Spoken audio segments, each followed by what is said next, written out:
The story begins with our hero getting a lot of praises from some women on how ambitious he is. It turns out that the women praising him are all curvy moms whose kids should make for good friends of his. Our hero's name is revealed to be Ceres, and the moms praise him for being a serious and mature boy. As it turns out, Ceres has a fantasy for curvy moms, and this is like a dream come true for him.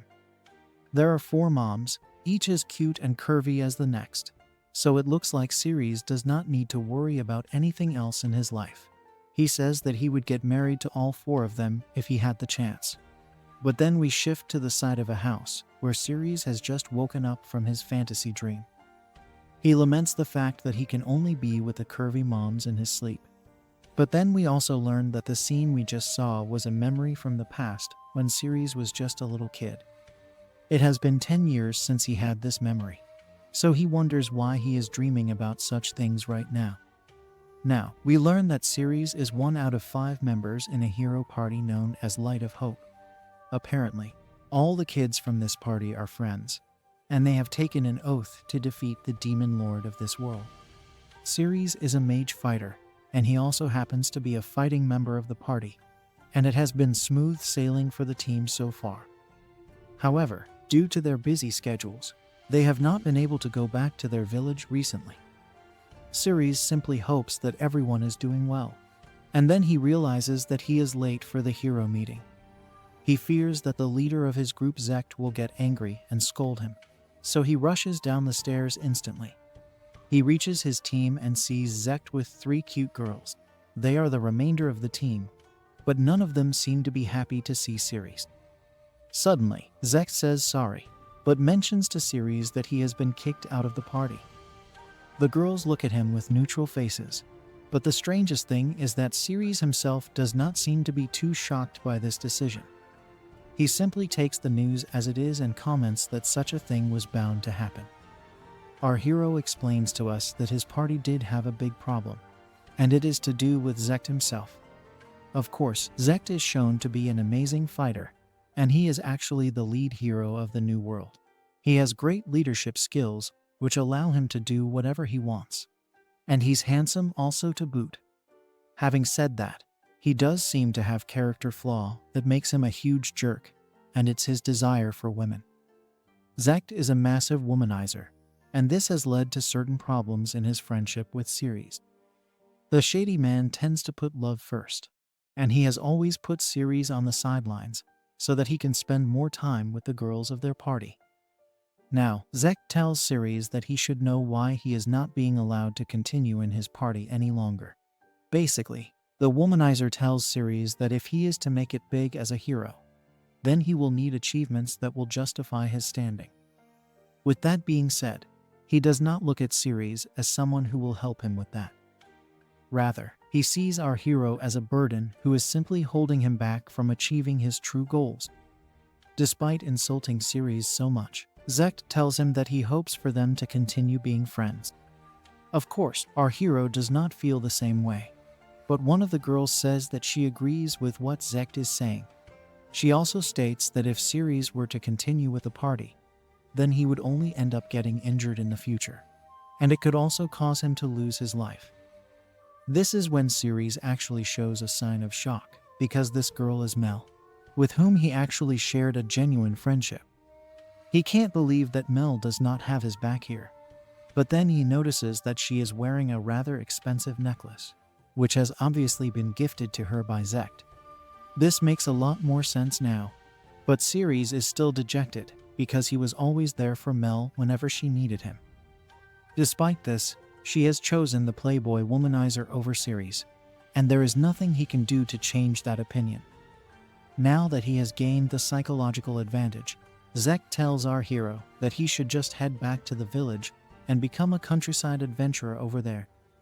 He rubs further salt on his wound by saying he can join a weaker party to feel more important. Zekt makes sure that all the girls are surrounding him as he says this. But Ceres doesn't understand why the playboy womanizer always has to make it seem like he is superior to him. It can't be helped though, because Zekt had tried his best to cuck Ceres with Mel when he thought they were dating. However, Mel never had any feelings for our hero, so he does not really mind whatever Zek chooses to do with the girls. He figures that he might as well get out of here, because there is no point in trying to create a fuss over this. He is aware that Zek's party is genuinely strong with his rank fighters, so he will simply get in their way if he chooses to stay. Having said that, he knows he can always join other S-class parties. As a matter of fact, he will have plenty of parties to join, even if he drops down to a class. Despite all the shamelessness on display from Zekt and the girls, Ceres still maintains that he really meant it when he called himself their friend. He would have just preferred it if Mel and the others were more honest with him, but such is life. With that, Mel tells Ceres that is goodbye from her side, and he also says that he hopes everything turns out well for her and Zekt. The womanizer playboy is a bit surprised to see how easily Ceres is ready to leave, so he asks for confirmation, and our hero walks away, bidding everyone farewell. As he walks away from his so-called friends, Ceres tells us that they were all very important to him, but not from a sense of love. To put it simply, he felt for them the same way a father would feel for his kids. This is when Ceres reveals that he does have a secret which he has not revealed to anyone yet. The secret is that he is a transmigrator, and he has been reincarnated in another world. What's more is that he was a father aged 42 years old in his previous life. Ceres was a high-ranking worker at a trading company, and he also was a loving father and husband. It is for this very reason why he feels that every person of his age in this world pretty much feels like a child to him. Basically, he is a gerontophile in this world, and the main cause of that is the maximum lifespan of a person is only 50 years. They also seem to follow a lot of the same customs that Ceres had studied about in his original world with regards to old Japan. Women are considered to be old by the time they turn 17, and after they cross the age of 25. They aren't even treated as women anymore, but as grandmoms. Basically, Ceres thinks that every person in this world is a PDF file downloader, and that does not sit right with him. It is such a waste to go after such young girls when you have curvy moms with experience just waiting there for you. Now, Ceres explains to us that he passed away at the age of 42 in his original world, and he is currently at the age of 14 in this world. So for him to find a woman attractive, she would need to be at least between 22 to 25 years of age. Otherwise, he would only look at a girl as if she is his daughter. And that is just how he's built. Now, before heading back to his village, Ceres feels that he should make a stop by a certain place. Since he has been in the hero party for so long, he has never had the chance to visit such a place, and it happens to be a slave house. Our hero is greeted by the slave house's main sales butler. He manages to identify Ceres as the adventurer in the hero party, so he asks him what he's doing in a place like this. Ceres has no problems in saying that he got kicked out, and is nothing more than a simple adventurer now. The butler apologizes for his question, and then asks our hero what he would like. Ceres says that he is looking for a slave girl, so the butler says he can choose from their huge selection. This slave house has everyone right from elf girls to even former nobles, so Ceres will be spoiled for choice. However, this would only work if Ceres was into the younger girls, so he asks the butler to show him some of the cheaper slaves who can be used for household work. The butler realizes that Ceres has not come here to act on his intrusive thoughts, so he leads our hero to another separate section. It is behind a range of curtains, and the butler explains that it is this way because these slaves are of no value, so it is better to keep them hidden from the public eye. What Ceres sees in front of him is rather shameful, because the older slave girls are kept as if they are wild animals inside a cage. These cages don't even seem to have any beds for the slaves to sleep comfortably. But then Ceres notices something that completely shocks him. It is one of the curvy moms he had a crush on back when he was a kid, and her name is revealed to be Shizuko. Ceres calls out to her, and she is also shocked to see him over here. But the main question is why she has found herself in a slave house. Ceres tells us that not only is Shizuko his first ever love right from when he was brought into this world, But she also happens to be Zek's mom. Our hero immediately asks to buy the slave mom, and he is surprised to hear that she only costs 5 silver coins with 3 additional coins needed for the slave mark. Ceres asks the butler why Shizuko is so cheap, and he explains that she is an elderly woman who has multiple children. Keeping that in mind, the price he has asked for is quite fair for Shizuko. The truth of the matter is that Shizuko is only 30 years old, but that is the age where women are considered to be grandmoms in this world. Now, our hero says that he will pay for everything with a gold coin, but he also wants Shizuko to be given a proper shower and some fresh clothes. The butler says that he only has clothes suited to younger women, but Ceres does not have any problem with that. With the payment done, the butler makes the slave mark on Shizuko and completes the slave agreement. On top of that, she is also given a rather cute and tempting maid outfit, but she feels very shy while wearing it, especially because it seems to have awakened Ceres' intrusive thoughts. She asks our hero not to stare at her with shady eyes, so he apologizes and says that he will get her some new clothes once they get out of here. She is happy to hear that because even though Ceres had to buy someone as old as her, the maid outfit is a bit too short and tight for her liking. The butler now hands over the slave documents to Ceres, and he tells him that the slave mark will still help people understand who Shizuko's real owner is even if he were to lose these papers. After the transaction gets formally completed, Ceres decides to get out of the slave house as soon as possible. The first thing he does is take Shizuko to a clothing shop where she changes into a new outfit. This is more suited to her liking, so she asks Ceres how he likes her attire. Our hero is glad to see a curvy mom in a cute dress, so he tells her she looks great. Now, Ceres and Shizuko sit down near a fountain, and our hero offers a snack to his new slave mom. However, the first thing she does is bow down to him in excessive fashion. He asks her what is the meaning of this, so she thanks him for buying such a worn-out slave like her. She promises to devote her mind, body, and soul to him from now on, but our hero tells her that she does not need to do such things. After all, he did look up to her all those years ago, but she says that she is his slave mom, so it's only natural for her to bow down to him. However, this also causes Shizuko to become emotional, and she breaks down into tears over her current situation. Ceres realizes that life might not have been kind to Shizuko, so he asks her to cry her heart out. Once she is done, he wants to know how she ended up in a slave house in the first place. As he watches his slave mom calm herself down, Ceres remembers how he would console Mel back when they were in the same party. He used to feel like her father back then, but he has no such feeling right now with Shizuko. In his eyes, she looks like an adult Japanese beauty, so for him, it's a bonus since he is also from Japan. After she is done crying, Shizuko finally reveals that she was sold off by her very own husband, which comes across as quite a shocker for our hero. Her husband's name happens to be Zektor, so Ceres asks her how he came to do such a thing. Our hero explains that when Zekt became a hero, he was given a lot of money from the state, so by that logic, Zektor would have no reason to sell Shizuko. She agrees with this logic, but it turns out that the moment the greedy husband got his hands on this cash, he ended up spending it on women, gambling, and alcohol. At this rate, it was only a matter of time before he spent all of these earnings. Now, Shizuko did not seem to have a problem with her husband spending money on women of the night, but her main issue was with the fact that Zektor was wasting all the cash. She told him that they would go broke if he continued this way, and he even apologized for his spending habits.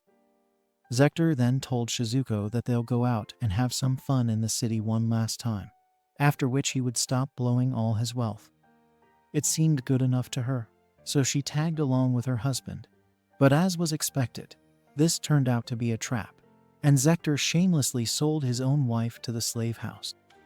It's actually a horrible story to hear for Ceres, because he loves Shizuko with all his heart.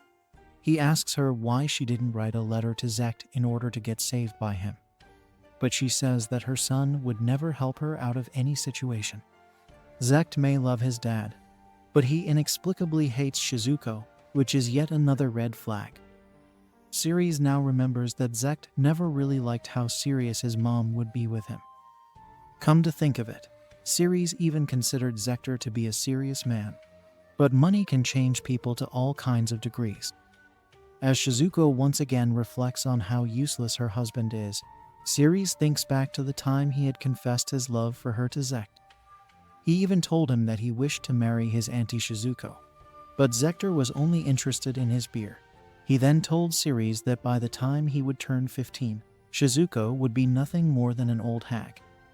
He then shamelessly said that if our hero still wanted her, then he could have her for a single gold coin.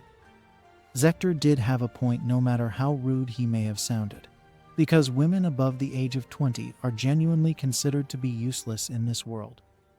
Of course, couples would still stay together because of all the time they've spent with each other till that point. Now, Ceres asks Shizuko if she is mad at Isekai'd, and she says that she is blinded with rage.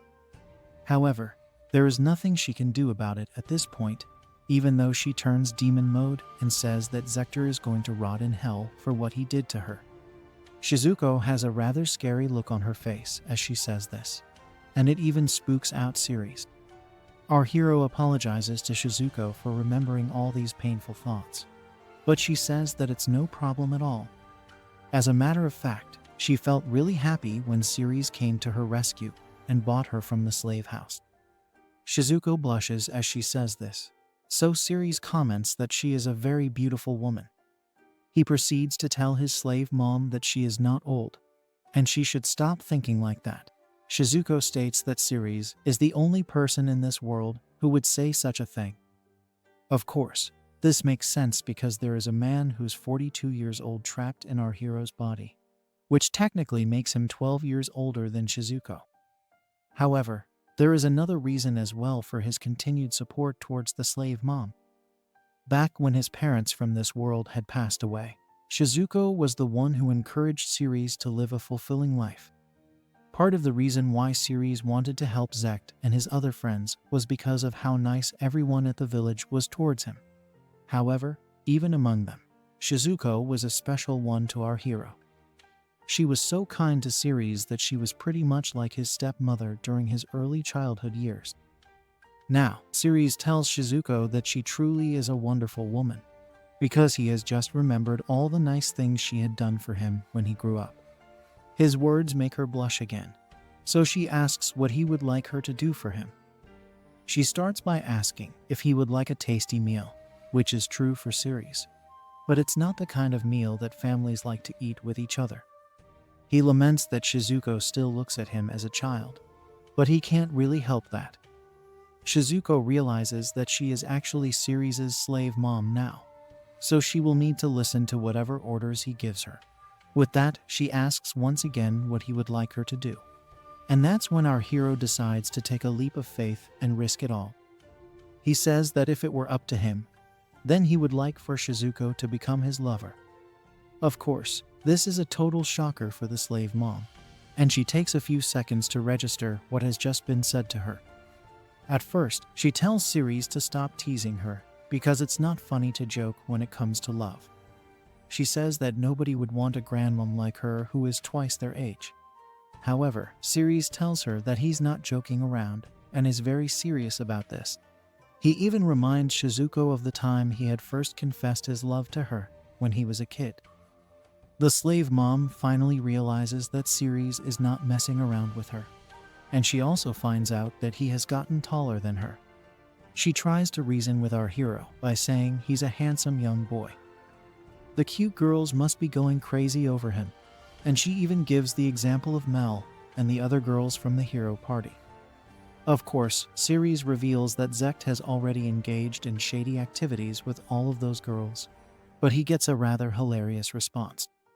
Shizuko states that Mel and the others must have horrible taste in men to choose Isekai'd over Ceres. After all, our hero is much better than the womanizer playboy, and this leaves him speechless. It's not every day that he gets to see Isekai'd's own mom criticizing him, so it's good for him to soak in this moment. After all these discussions, Shizuko tells Ceres that if he insists so much on it, then she will accept his proposal. She adds that she will continue to do shady things with him until he finds a young girl that he likes. This is the best news Ceres could have ever heard because his dream has finally come true. He thanks Shizuko for accepting his proposal, but she says she is the one who is supposed to be grateful towards him. With that, the couple holds hands, and they both blush as they make their way to an inn.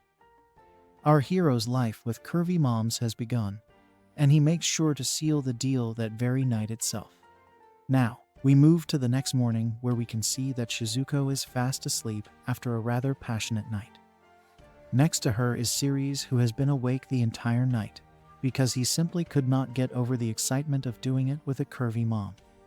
He also reveals to us that Shizuko cried herself to sleep because of all the trauma she had to face after being sold into slavery. Now, the slave mom wakes up and finds herself holding hands with Ceres. They wish each other good morning, but Ceres feels that he may have caught Shizuko off guard by holding on to her hand. She says it's all right because she knows that he was holding her hand to calm her down from crying. Shizuko calls Ceres a kind boy, and it makes him shy even though he is supposed to be her master now. It's time to figure out their plan of action. So Ceres says that they will have breakfast first, and then they will go to the guild. After all, it would make a lot more sense to have Shizuko registered as an adventurer to travel with our hero. The couple has breakfast now, and the slave mom is amazed to see such a nice meal in front of her. She has barely had the chance to eat out ever since she got married, so this is a very pleasant surprise. Ceres explains that since he is an adventurer, he only eats outside or in a camp, so they should eat their meal while it's hot. The slave mom has a bite and is completely taken away by how yummy it is. Ceres is glad to hear this, but if he's being honest, he would prefer Shizuko's home cooking any day. She is flattered by his words and says that she would happily cook for him as long as he gets the ingredients. Our hero takes a look at his slave mom and says that she is a skilled cook as well as great with household chores. On top of that, she is very open-minded and a total beast in the bedroom too. He does admit that Mel and the other two girls are beauties, but when you compare them to Shizuko, they are nothing more than children. Ceres can never get tired of being around his slave mom, and he genuinely believes that she is the best. The couple enjoys their breakfast while also flirting with each other, and then they head over to the guild for registration. Ceres is welcomed by the girl at the reception, and she even refers to him as Lord Ceres. He tells her that he wants to register an adventurer and also apply for a new party. This is a bit surprising to the reception girl, and she asks if Ceres wants to start his party with the woman next to him. She is referring to Shizuko, so our hero says yes. But the reception girl looks at the slave mom and asks if an old bag like her should be doing such things, and that too with Lord Ceres. Our hero panics because he knows that Shizuko will not take this lightly, and we can see it immediately in the ominous aura being emitted from her body. She tries to fight back her emotions and says that since she is a grandmom, the term old bag is suitable for her. Now, in a shocking twist, Shizuko says that if she is to go on adventures with her master, then it would not make sense for her to register as a new adventurer. She would much rather apply for the reinstatement of her status, which means that she used to be an adventurer before. Ceres wants to know more about this, so Shizuko reveals that she was an adventurer for sure, but she quit before she got married to Zector. As a matter of fact, neither her husband nor her son even know about her life before marriage. Both those men are full of ego, which was the main reason why Shizuko kept shut about it. The reception girl still does not seem to believe what the slave mom is saying, so she says that she will check the blood registry just in case of a possible scam. For that, they will need to extract some blood from Shizuko. But that is not needed when the reception girl's dad comes out to show himself. He says sorry for the way his daughter has treated Shizuko, and we learn that her name is Sally. The dad then asks the slave mom if she wants to return to work, and she says yes with a giggle. The dad's name is Burry, and Shizuko playfully teases him by saying she has been blessed with a good partner despite her age. She asks him if he does not think she should go back to her old job, but Buri says that Shizuko should not tease him this way. After all, he is the guild master now, so he needs to be treated with some respect. That's when Shizuko reveals that Buri's real name is actually Beldar. But the only thing on Ceres' mind is how absurd this whole story is turning out to be. Shizuko asks Buri if he can give her back her previous status and rank, to which he says of course. After all, he is not going to miss out on the chance to welcome back the black-haired healer. This is a rather unique nickname, so Ceres asks why his slave mom has such a unique status. That's when Buri reveals that Shizuko was a very famous adventurer back in the day. She was known as the master healer, who was leaps and bounds above the rest of the healers. Now, Shizuko drops the biggest reveal on her master by saying she actually used to be an S-rank adventurer. Our hero is stunned to hear this, because he would never have imagined in his wildest dreams that the curvy mom he just clapped last night also happened to be an S-class adventurer. He can understand that Shizuko is heavy on family matters and also a beast in bed.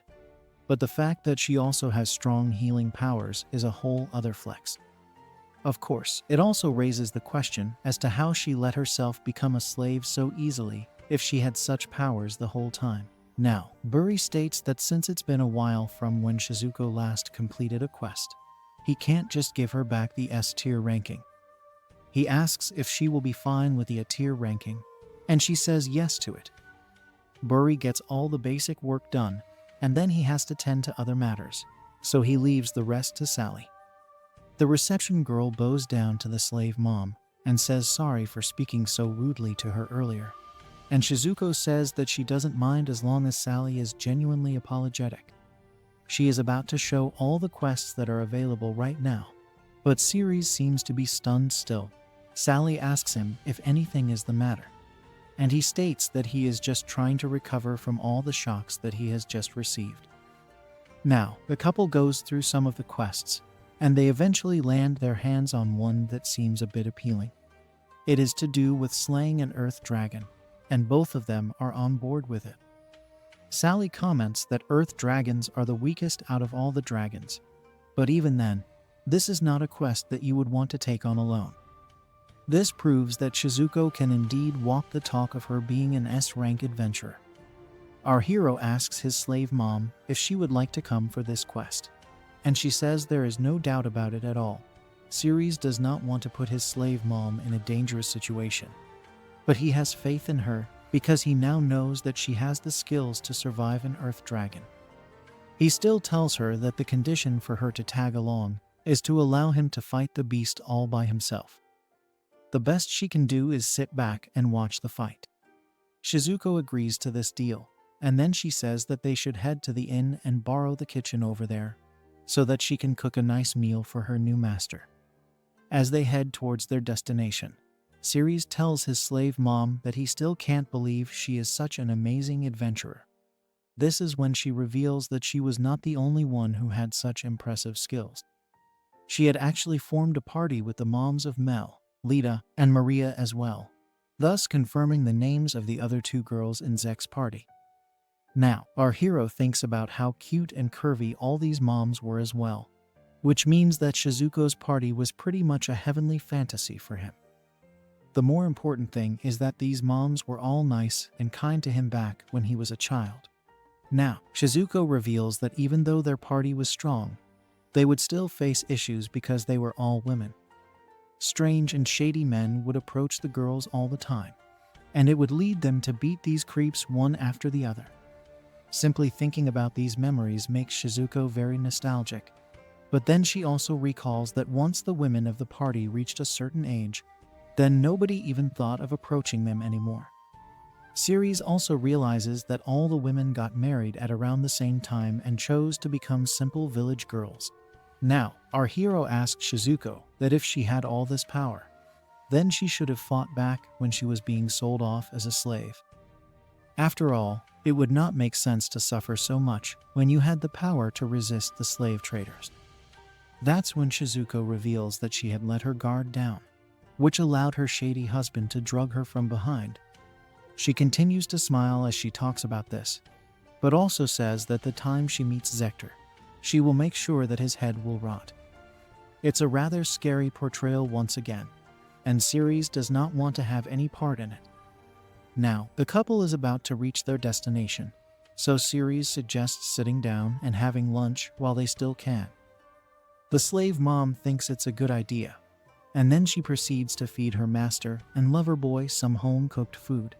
As expected, Ceres is in La La Land as he takes the bite and enjoys being fed by a curvy mom. She asks him how he likes his food, and he says that it's amazing since it tastes just like home. Shizuko is glad that her master likes her cooking, but then he says that he's not a kid anymore, so she does not need to feed him like this. Shizuko blushes and stops as our hero finishes his meal like a big boy. Now that they are done with the meal, it's time to carry on towards their destination. There's something odd about the vibe of their surroundings, and then before you know it, Ceres finds himself up against a massive earth dragon. The beast looks very deadly as it lets out a huge roar, so our hero asks Shizuko to step back and watch from a safe zone. The dragon launches an attack, but Ceres is able to dodge it with ease. He comments on how slow the beast is, and then he unleashes his magical powers. He summons the power of wind as the earth dragon tries to land another blow, but Ceres is able to counter the beast with ease. A tense battle follows with each party trying their best to outwit the other. However, it's our hero who emerges victorious by the end of it, as he unleashes a deadly slash attack to finish off the earth dragon. He chops off its head and states that defeating the monster really wasn't much of a big deal. However, that's when Shizuko calls out to her master and warns him of another monster behind him. Ceres looks back and sees something coming out from the ground, and it happens to be some kind of upgraded earth dragon. It is covered in rocks that act as its armor, which means this is an opponent who will not be that easy to defeat. The dragon takes one look at our hero and gets enraged almost instantly. It unleashes its flame blast on Ceres, but he does not know how to counter it in such short time. Luckily for him, his slave mom has seen such beasts before, so she rushes to his aid and blocks the attack with a holy wall. Ceres is not happy about this because Shizuko did not listen to his orders, but she says sorry as she had no other choice but to keep her master safe. There are other things to worry about because this is most definitely not an earth dragon. It's the more powerful rock dragon, so Shizuko tells her lover boy that they must come up with a way to defeat it. She asks what he is going to do, but it seems to be a very simple solution for Ceres. He unleashes a freeze attack that counters the flames of the rock dragon and even manages to freeze the head of the beast. This allows our hero the time he needs to charge up for his attack and run at the rock dragon. He then jumps high up into the sky with his sword and launches a finisher move on the beast. He hits the precise spot on the rock dragon and is able to chop off its head from its body. With the danger averted and the beast defeated, Ceres can finally breathe a sigh of relief. Now, he opens up an interdimensional bag and decides to fit the heads of both the dragons into it, as he will need to show proof back at the guild. He and Shizuko go back to Sally and inform her that they ended up hunting 2 dragons, which means that a fresh assessment will have to be made. Ceres takes out both the dragon heads, but he spooks out Sally with them, and she says that such items should be taken to the warehouse, not the guild reception. Now, the couple goes to the warehouse, and they show the heads to Buri. He can see that the bigger head belongs to a rock dragon, so he asks our hero how he was able to hunt it down. Rather than hearing some grand plan, Buri only watches on nervously as Ceres talks about how he jumped at it and slashed its head off to claim victory. As a result of this quest, Ceres and Shizuko end up earning a lot of cash, and they are both glad about the bonus riches. However, our hero is still upset with his slave mom for not listening to his orders and staying back while he fought the dragons. She says that she got worried her master would end up getting hurt, which was why she jumped in to protect him right then and there. Ceres smiles at this and tells his slave mom that she needs to let go of the fact that he's a child. He is the one who will be protecting her against evil monsters, and she should know how much of a man he is since he's already clapped her in bed.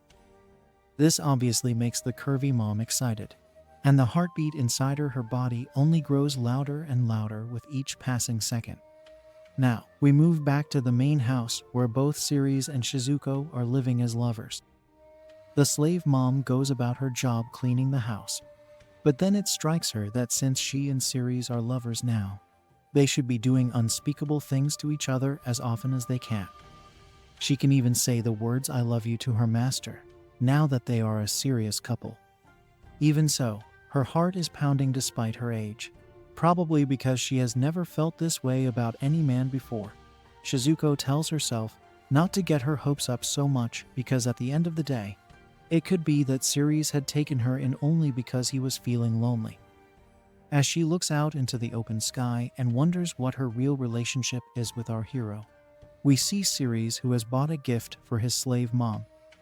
He hopes to make her happy with this present, and then he comes back home. Shizuko greets him and comments that he has returned a lot sooner than she was expecting. He says that the reason for him to come back so soon is because he wanted to see her again. Because of this, he made sure to rush through his work and get back together with his slave mom. His words make Shizuko blush, and she says that she is glad to see how much he desires her curvy mom figure. Our hero simply smiles as he looks at Shizuko, but in his head, he is celebrating the healing power of milks. In the middle of all this, we are told about Maria, who has the healing power of a priestess, although it is still up for debate as to what she actually considers to be healing. Now, Shizuko asks her master what's wrong because he's been staring at her for a while. He says that he was simply admiring her because she is a very beautiful woman. Of course, Shizuko is a bit embarrassed by this because she still considers herself to be an old woman. She is also not used to hearing such nice compliments, but Ceres tells her once again that she is not old at all. As a matter of fact, he considers her to be a young woman, which is true considering the fact that his mental age is above 42. Hearing yet another compliment is too much for the slave mom, and she says that her master has made her ecstatic with all this romantic talk. Now, Ceres says that he finds Shizuko to be a beautiful young woman who has no comparison in this world, so he would really like it if she stopped referring to herself as an old woman. She says she will try to do so from now on. But at the end of the day, Ceres can't really blame her for it. After all, she still must be seeing him as Zek's childhood friend from all those years ago. Now that the moment is right, our hero decides to hand over the gift he got for his slave mom. It's a massive bouquet of flowers, and Shizuko is shocked to see such a sweet gesture from her master and lover boy. She can't believe that he has done this just for her, and she says thanks with all her heart.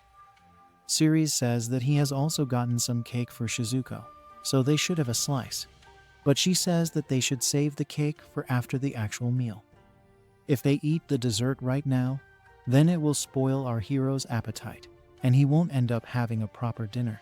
It turns out that Ceres has one more thing that he would like to give his slave mom, but he decides to save it for later. Shizuko asks him why he is making such a weird face, and it makes him remember how she used to say the same thing to Zek and him back when they were kids. Now, the couple heads out for a walk, and they enjoy the nice little breeze that is coming their way. Shizuko thanks Ceres for all that he's done today because no one has ever been so kind and sweet to her. She then asks him why he went through so much trouble to do all of this today. It isn't even a holiday, so there has to be some reason for our hero to become so romantic. That's when he brings out the gift that we had seen earlier, and he tells Shizuko to take a look at it. The slave mom opens the gift and is shocked to find that it is an extremely lavish necklace. However, at the same time, she feels like she can't accept this because she didn't even have a ring from her previous marriage. She tries to deny the gift, but our hero is not having any of it. Shizuko reminds him that this is the kind of ring people give to younger girls, and he says he is well aware of this. Despite all the gestures, Shizuko worries that if she accepts this gift right now, then Ceres will end up regretting it later in his life. However, before she can present another argument, Ceres tells her that he loves her with all his heart.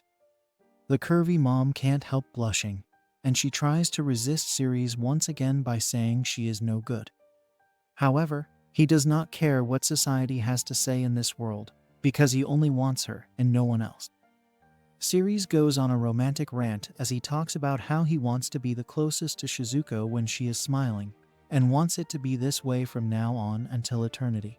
The curvy mom is getting a bit too emotional as tears fill up inside her eyes. So she asks our hero if this is really what he wants. She is basically worried that he will regret this later in his life. But he says that such a thing could never happen. He has loved her right from when he first laid eyes on her. And even though that may sound very romantic, it's still a bit weird because he was just a child when he did fall for Shizuko. Having said that, our hero has now fully won over Shizuko, and she says that she will give this a chance now that she is sure of his intentions. Now, Ceres makes sure to put the necklace around his new lover girl's neck. Shizuko is bursting with joy, and she asks him if the necklace looks good on her. Obviously, he says that it looks great and complements her beauty perfectly. Now, we move back to the house where Shizuko is seen taking a bath. She knows that there's no running away from her relationship with Ceres now, but she still can't believe that he was serious enough to get her such a fancy necklace. It once again boils down to the fact that she has never been treated this way before, especially because her ex-husband never bothered to get her even a single thing for the sake of her happiness. Shizuko thinks back to the times when Ceres would tell her things such as "I love you" and "I want to marry you." However, all of this was back when he was just a little boy, so she did not think much of it back then.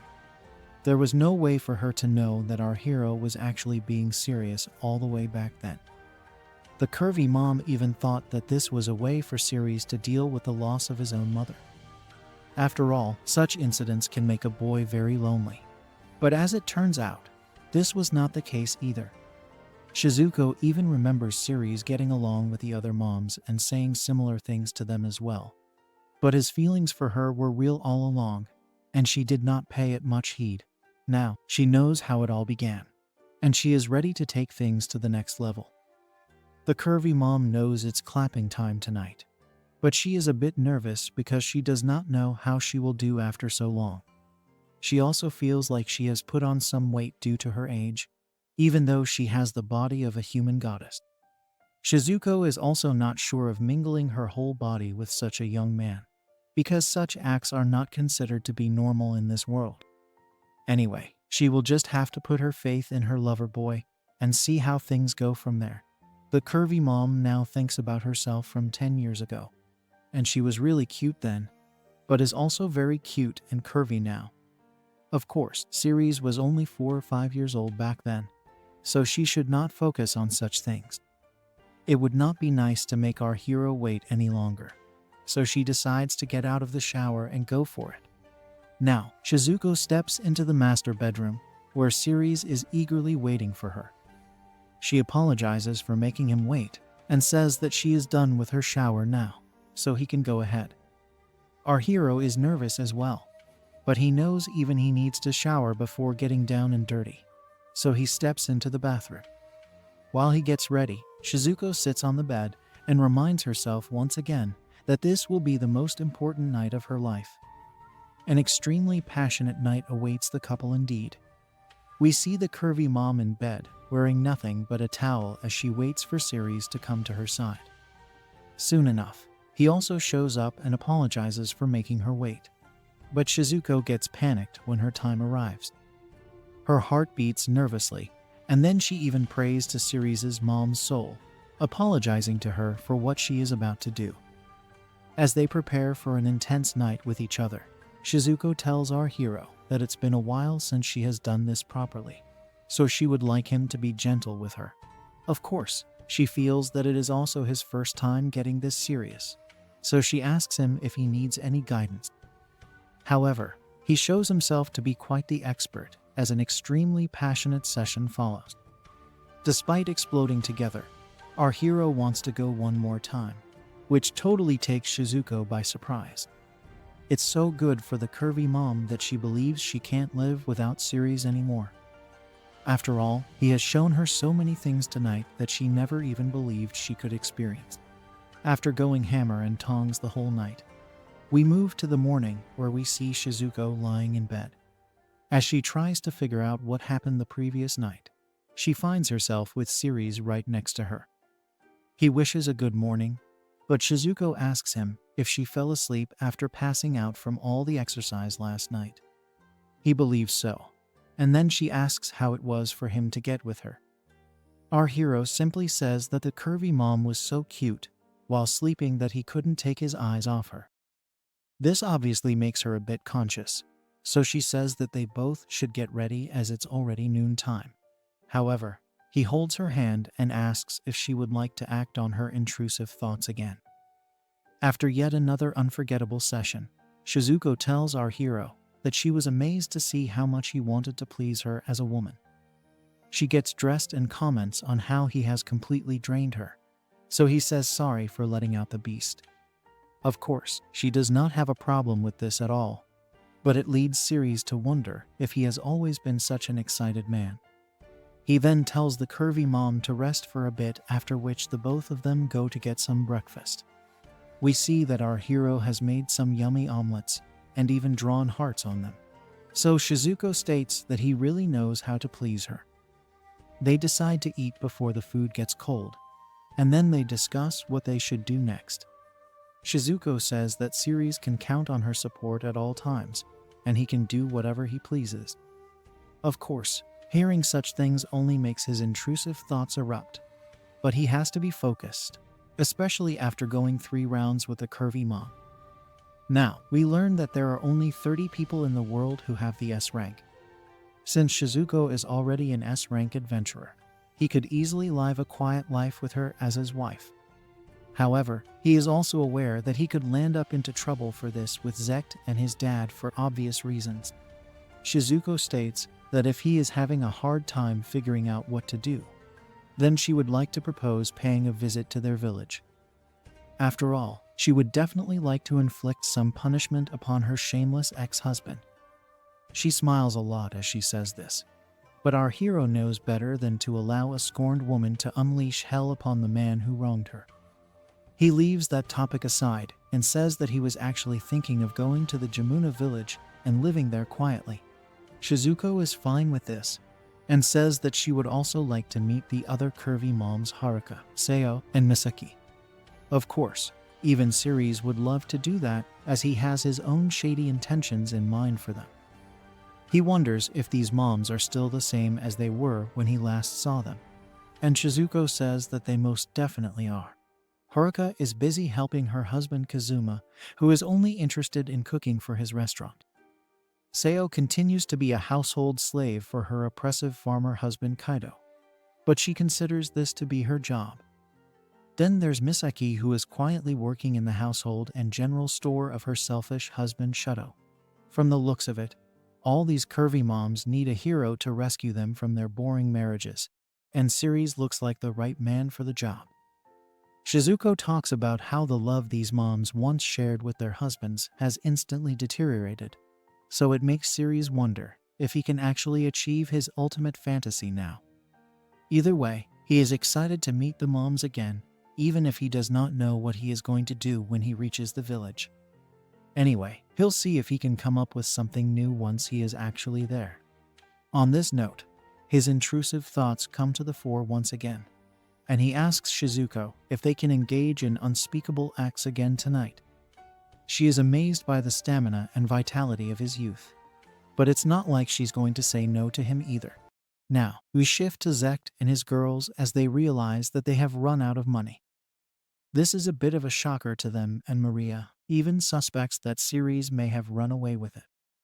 However, the girls realize that our hero would never do such a thing, and they will just have to deal with being broke.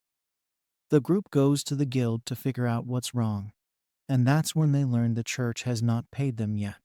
Isekai'd figures he'll go and sort this out, but when he reaches the church, he is told that his team did not receive any money because they did not submit any reports or paperwork. Isekai'd does not understand any of this, so the church man tells him that if he is to get paid, then he needs to submit detailed reports of his expenses as well as achievements. Isekai'd does not remember submitting any such reports in the past, and even the girls are clueless about this.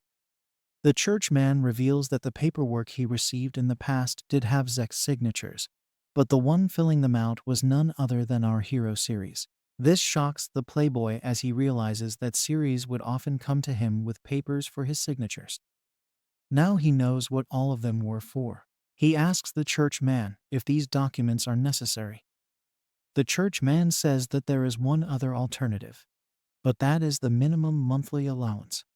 It's a lot less than what the team would get before, but they have no other choice since they don't have any papers. Now, Isekai'd turns to Mel and asks her if she would take over from Ceres regarding the reports. She wants to know why she has been chosen for this task, so everyone tells her that she is the smartest among them all. She is a sage after all, so a lot of papers are dumped right in front of her. Lita tells her that such a task should not be that tough. But Mel is upset, so she says that it is indeed difficult. She can't do this as well as the other chores. But Isekai'd argues that Ceres could handle both responsibilities with ease. Of course, Mel is nowhere close to our hero, so she tells Isekai'd to have Lita or Maria handle the paperwork if he's so confident about it. The playboy panics and calms her down by saying she will need to work only on the reports for now. Later in their tent, we see Isekai'd eating some stew, but it looks like something that has come straight out of the trash can. He complains about it and asks Lita why she couldn't make anything better than this. Lita is not pleased to hear this, so she tells Isekai'd that he can have Maria cook the food if he is not too happy with her. Maria instantly says that Lita is a better chef, and Isekai'd agrees instantly because Maria tends to burn anything she cooks. The girls all remember Ceres and his yummy food, such as omelette with rice, hamburgers, and Neapolitan pasta. Isekai'd knows that such food will be available in the city, but only at the fancy restaurants which they can't afford now. However, desperate times call for desperate measures, so Isekai'd says that everyone will be eating out tomorrow.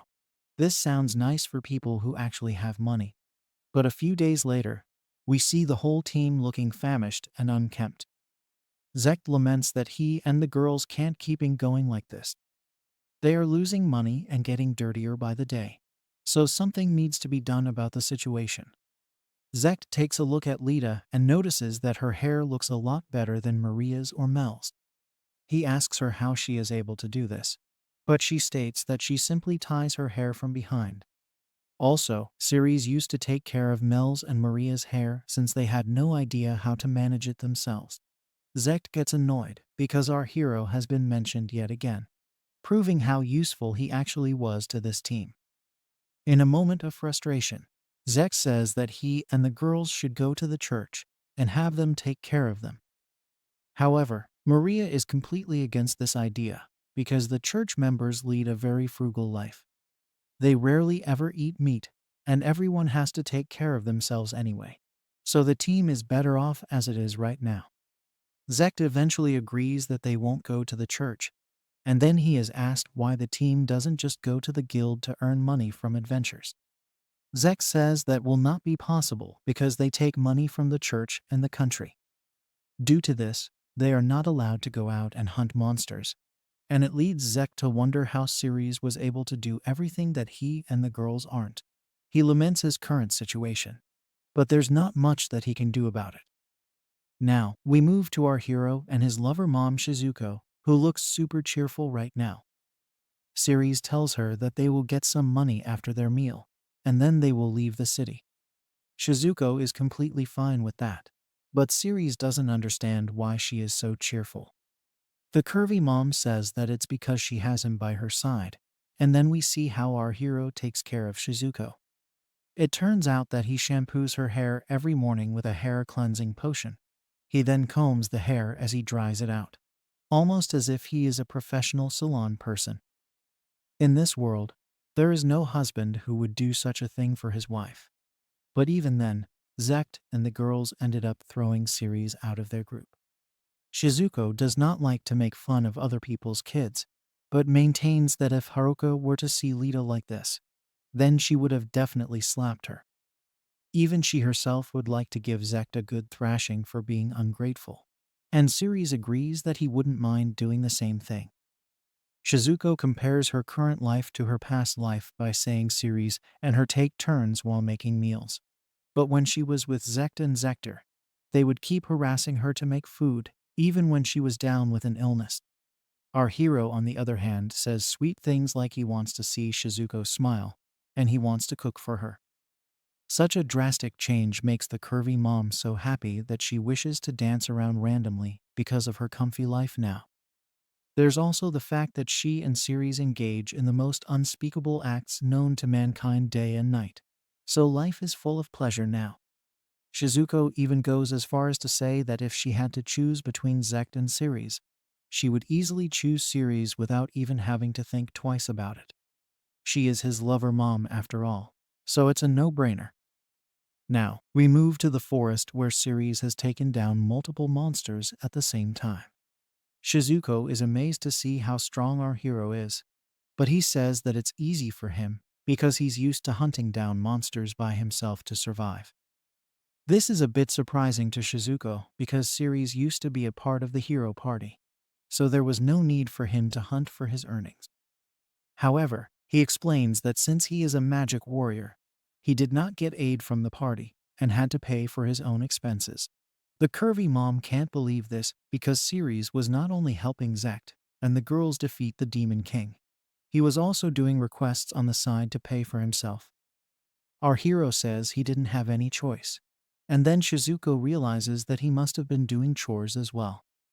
Realizing that her lover boy has had such a tough life, the curvy mom brings his face close to her soft pillows in order to soothe his mind.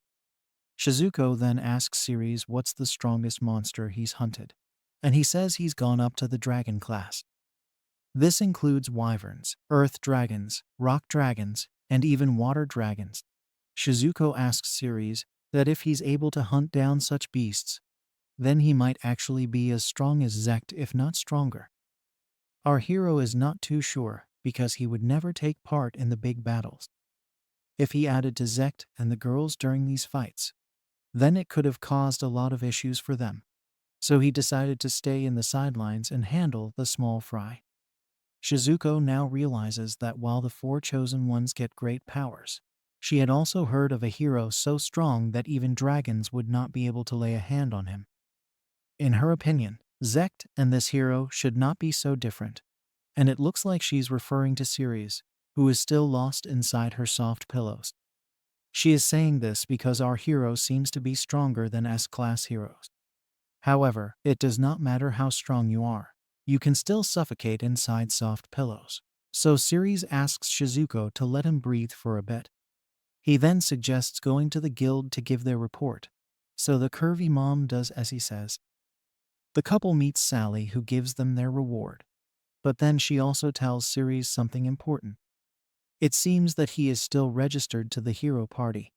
But this does not make sense as he had already left the group and made a new party with his lover mom. Sally admits that this was a mistake on her part, and she apologizes for it. Basically, she made a separate force for Zek's party, but since the guild treats each group independently, this should not be a problem for Ceres and Shizuko. Ceres asks what will happen to his lover mom because he did not tell her son Zek'd about this. Sally explains that these things won't be an issue because Ceres is the leader of the separate group. Shizuko is simply a member of the separate group, and that's it. Ceres asks if he can still use the hero party's privileges, and Sally says yes as long as he and Shizuko remain members of the party. The curvy mom wants to know if she is also a part of the hero's party now, but Sally says that technically, she is the subordinate of Ceres in the hero party's separate group. Also, Ceres has been granted a new title called Dragon Slayer, so he can call himself that from now on. Shizuko congratulates him on this, and then she asks Sally if any other hero has ever hunted a dragon. She reveals that Zekt and Lita were able to slay demi-dragons and wyverns. But these are not proper dragons, so they don't get the same title as Ceres. This means that our hero is indeed the only one who was able to achieve something so great, and it makes Shizuko excited. She states that even Zekt could not slay a proper dragon, which makes her lover boy more admirable. Sally tells Shizuko that she should not be talking about Zekt so casually since he is the chosen hero of this world. That's when Ceres reveals to her that Shizuko is Zekt's mom. This is a shocker to Sally, and she slams her head onto the table while trying to apologize for misspeaking. The curvy mom does not mind this, and she reveals that she is simply our hero's lover girl now, which further shocks Sally to her core. She takes a look at the registry and tells Shizuko that she is simply listed as a slave girl. But then she blushes and says that she is a love slave to Ceres. This is a rather shady thing to say, so Sally looks at our hero and asks him exactly what's going on over here. Of course, Ceres does not want any misunderstanding, so he explains to Sally how he ran into Shizuko and what led him to buy her as his slave mom. Sally can't believe what she has heard, and she lashes out at Zector for abandoning his wife like this. She calls him the enemy of all women, but also finally understands our hero's mommy desires. In this case, she has a proposal for the lovebirds, which is to have a guild marriage. Ceres is not too sure of what this means, but Shizuko does, and she blushes because she is much older than our hero. Ceres wants to know how a guild marriage works, so Sally explains that it's simply a registered marriage through the guild. This would make it easy to contact Ceres if there are any issues, and the guild will also be able to keep a track of his accounts as well as Shizuko's. This is not very different from family registries in our hero's original world of Japan, and he would definitely like to make things official. He asks Shizuko if she would be interested in doing the guild marriage because he would surely love to. The curvy mom asks him if he is absolutely certain of this since she has a lot of years on him, and there's no walking away from such a marriage. As expected, Ceres is fine with it because he was the one who fell for her first.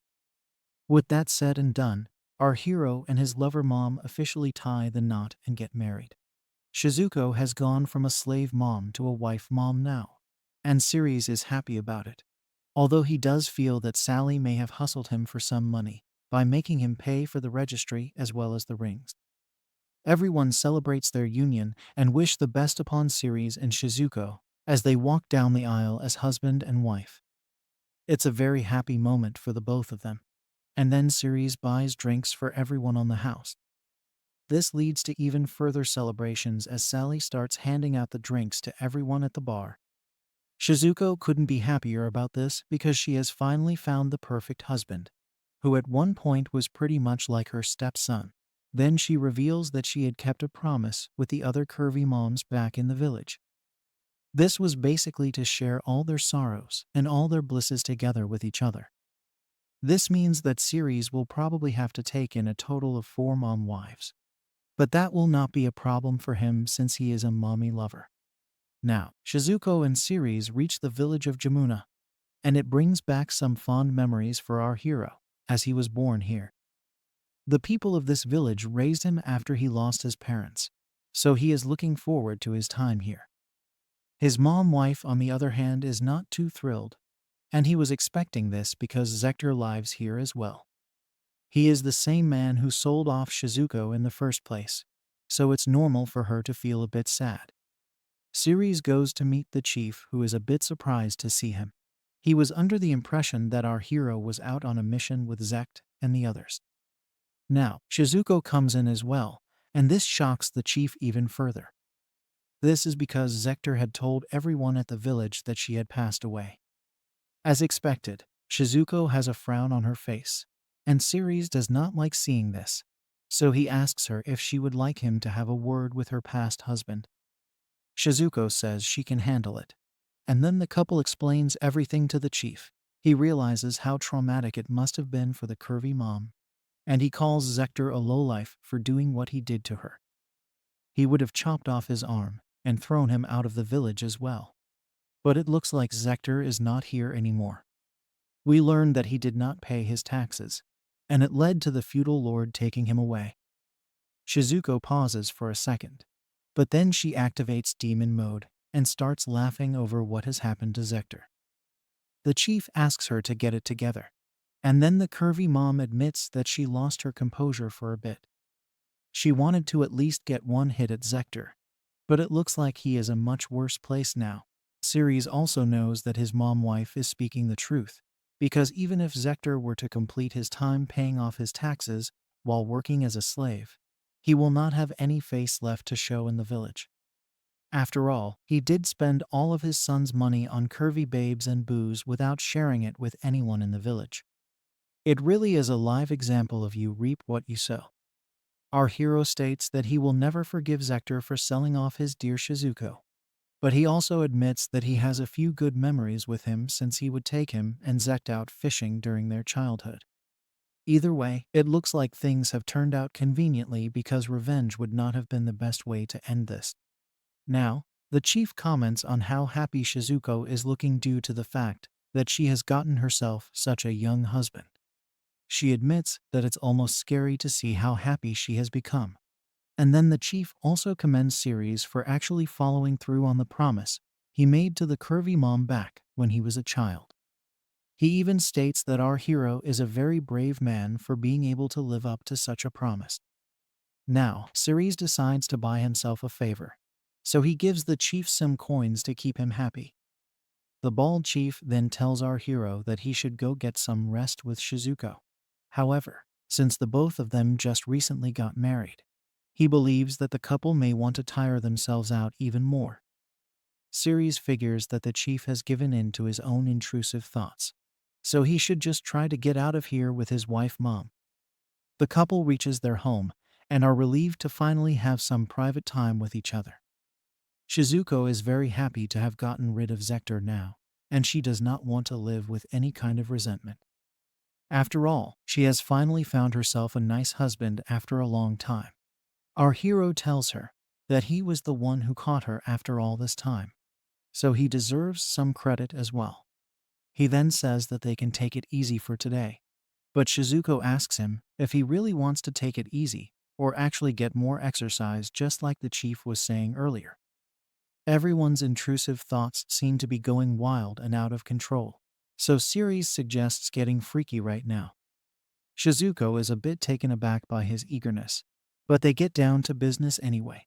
After our hero suggests acting out his intrusive thoughts with his new wife mom, he and Shizuko don't waste any time in partaking at all. This goes on for quite a while, and then we move to later the next day as Ceres wishes Shizuko a good morning and then tells her that the both of them didn't take a break for even a second yesterday. Our hero is reminded that it's not morning but rather afternoon, so it makes him feel embarrassed. Ceres tells Shizuko that it's bad for him to be so excited all the time, but she tells him it's not an issue for her at all. As a matter of fact, she is glad to see someone desiring to do such things to a woman of her age. Everyone must be busy right now, so Ceres doesn't want to disturb them. But then he comes up with the idea to visit Kazuma. Shizuko has no issue with that, as this will also lead them to meet Haruka. Now, we learn that Kazuma is the only set meal restaurant in the area, and it is named after its owner. Kazuma also happens to be Lita's dad, and his wife is the very cute Haruka. Ceres tells us that Kazuma was the one who helped him recreate some of the dishes from his own world over here. He even considers Kazuma to be more of a brother to him, even though they are not related by blood. On that note, he considers Haruka to be like a sister to him as well, although we'll find out later that our hero actually meant to say stepsister. Now, Ceres and Shizuko reach the restaurant and meet Haruka. Our hero is a bit nervous to see her, but Haruka greets the both of them happily. She also tells Shizuko that the chief informed her about what had happened to her. The slave mom says it was fine because Ceres came to her rescue, and this impresses Haruka. She smacks our hero out of affection, but he tells her she's being too rough on him. He is not able to understand why she likes to playfully hit him so much, but then Shizuko diffuses the situation by saying she's a bit jealous of these two, although she is already married to Ceres. Haruka asks Shizuko if she actually went through with the marriage, and this causes the wife mom to blush. She admits to being the happiest woman in the world, but maintains that she is not a female Drake. Haruka agrees and says that Ceres has always been in love with her right from when he was a little baby. Now, Shizuko wants to tell Haruka that our hero also has intrusive thoughts for her. But before the ladies can discuss this, Kazuma shows up and announces that his pasta is ready. He is glad to see both Shizuko and Ceres, after which our hero also greets him as his brother. Ceres calls back to the time Kazuma took him in and acted like his father as well as his brother. This led him to calling Haruka his sister, but we all know his true intentions at this point. Ceres even admits to us that he was in love with Haruka for some time, especially because of her style and her looks, but he buried those feelings deep in his heart out of respect for Kazuma. As Ceres thinks about Kazuma and Haruka being a match made in heaven, Shizuko asks him if he likes Haruka. Of course, Ceres tries to deflect the question by saying he likes Haruka as a sister, but then Shizuko says that she knows what kind of man he is. She knows he wants his elephant to enter her kitty cat, so Ceres briefly acknowledges his shady thoughts back when he was a child. He obviously wants to maintain his love for his wife mom, so he tells her that he loved her the most and Haruka the second most. Shizuko says that if she looked at it from an outsider's perspective, then it wouldn't be too bad for Ceres to get with Haruka. This leads Ceres to praise Haruka for looking much younger than her actual age. In this world, it's not rare to have children by the age of 15. Which means it's basically the diddler's paradise. Having said that, Haruka looks like she's in her early 20s, although she might have actually crossed the age of 30 by now. Ceres doesn't mind older women looking young, because that's basically the dream for boys like him. He says all of this out loud, so Shizuko admits to Haruka looking very young. But it is obvious that she is feeling a bit insecure of her own age now. Our hero calms her down by saying even she looks quite young for her age, and most importantly, it's not just the looks that have drawn him towards Shizuko and Haruka. Even so, the wife mom tells her hubby boy that he should make a move on Haruka if he likes her so much. However, Ceres is a bit hesitant because he does not feel like he can make Haruka happy the same way as with Shizuko. After all, his wife mom needed someone to help her out of a tough spot, but Haruka looks like she is already happy with Kazuma. They have a family together, and things look quite well from the outside, so there is no need for Ceres to become a home wrecker. As expected, he does want Haruka because of how nice and sweet she was to him while he was growing up, but he abandoned all his intrusive thoughts for her out of respect for Kazuma. Shizuko tells Ceres that this may have been the case back when he was a child, but things might be different right now. She feels that he should still have a go at Haruka, but Ceres maintains that he does not want to ruin what looks like a perfectly good marriage. On the other hand, Shizuko tells Ceres that this is actually the best chance for him to shoot his shot. As a matter of fact, things may even end on a friendly note between husband and wife if Ceres were to enter the scene. Our hero is still not keen on doing such things, but then Shizuko tells him that he should just pay Haruka a night visit. Shizuko maintains that she'll feel lonely for a night, but she'll still be able to manage. Ceres panics because he knows what a night visit is and what it may entail. Shizuko states that night visits are a tradition of this village, and they are not as shady as our hero may think it to be. Of course, it does involve acting out your intrusive thoughts, but Shizuko states that as long as you follow its rules, you're fine. Ceres is shocked to learn that such acts can have rules as well, but his wife mom tells him to relax. Our hero still feels bad for Kazuma because he is the husband of Haruka. But Shizuko feels there won't be any issues as such. As long as our hero follows the rules, he will be in the safe zone. Now, it's time to learn about these night visit rules, so Shizuko walks us through them. The first and most important rule is that the woman in question should be older than 24 or at least be widowed. The second rule is that the man should approach the woman while she is asleep, and he should sit by her right side on his knees till she wakes up. The third rule is that the man should not speak to the woman unless she speaks to him first. The fourth rule is that the man must not shame the woman if she has accepted his advances. And the fifth rule is that he should not curse her if she rejects him. The sixth and final rule is that if the woman has rejected the man, then he should just give up and leave. Series thinks that these are so easy that they should not even be considered as rules. But Shizuko tells him that he has to follow them strictly, otherwise he will get into big trouble. He is also scared of making Haruka mad, to which his wife mom says that it is very much a possibility. At the same time, she hopes that this night visit will make Haruka happy as well. Our hero has no idea what she is talking about, but then Shizuko tells him that she will not be coming home tonight, so he should make his preparations accordingly. It's night time now, which means it's time for action. Series still can't believe what he is about to do to another woman, and that too with the support of his wife mom. He wonders if it's okay for him to be this shady, especially since he has only just married Shizuko. However, if she has insisted so much on it, then there is a great chance that the night visit will work.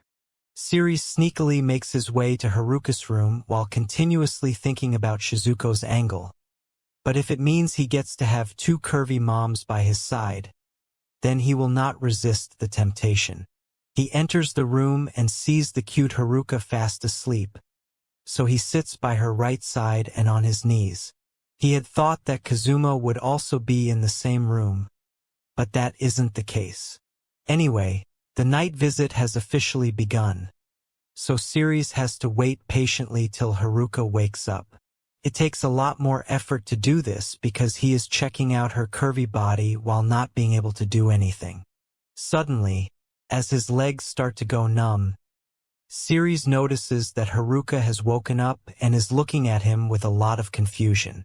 At first, she asks our hero what he is doing here, but it doesn't take long for her to figure out what's really going on. Haruka takes a look at Series once again, and asks him if he knows what it means to be sitting on her right side. Of course, our hero can't stop blushing and he tries to explain his actions to Haruka, but then he gets slapped harder than he has ever spanked Shizuko. Haruka is upset, and she calls Series a fool because she thinks he is trying to play the fool with her. Such jokes are very bad, and in Haruka's opinion, they deserve a kick to the face, which is exactly what she does to Series over here.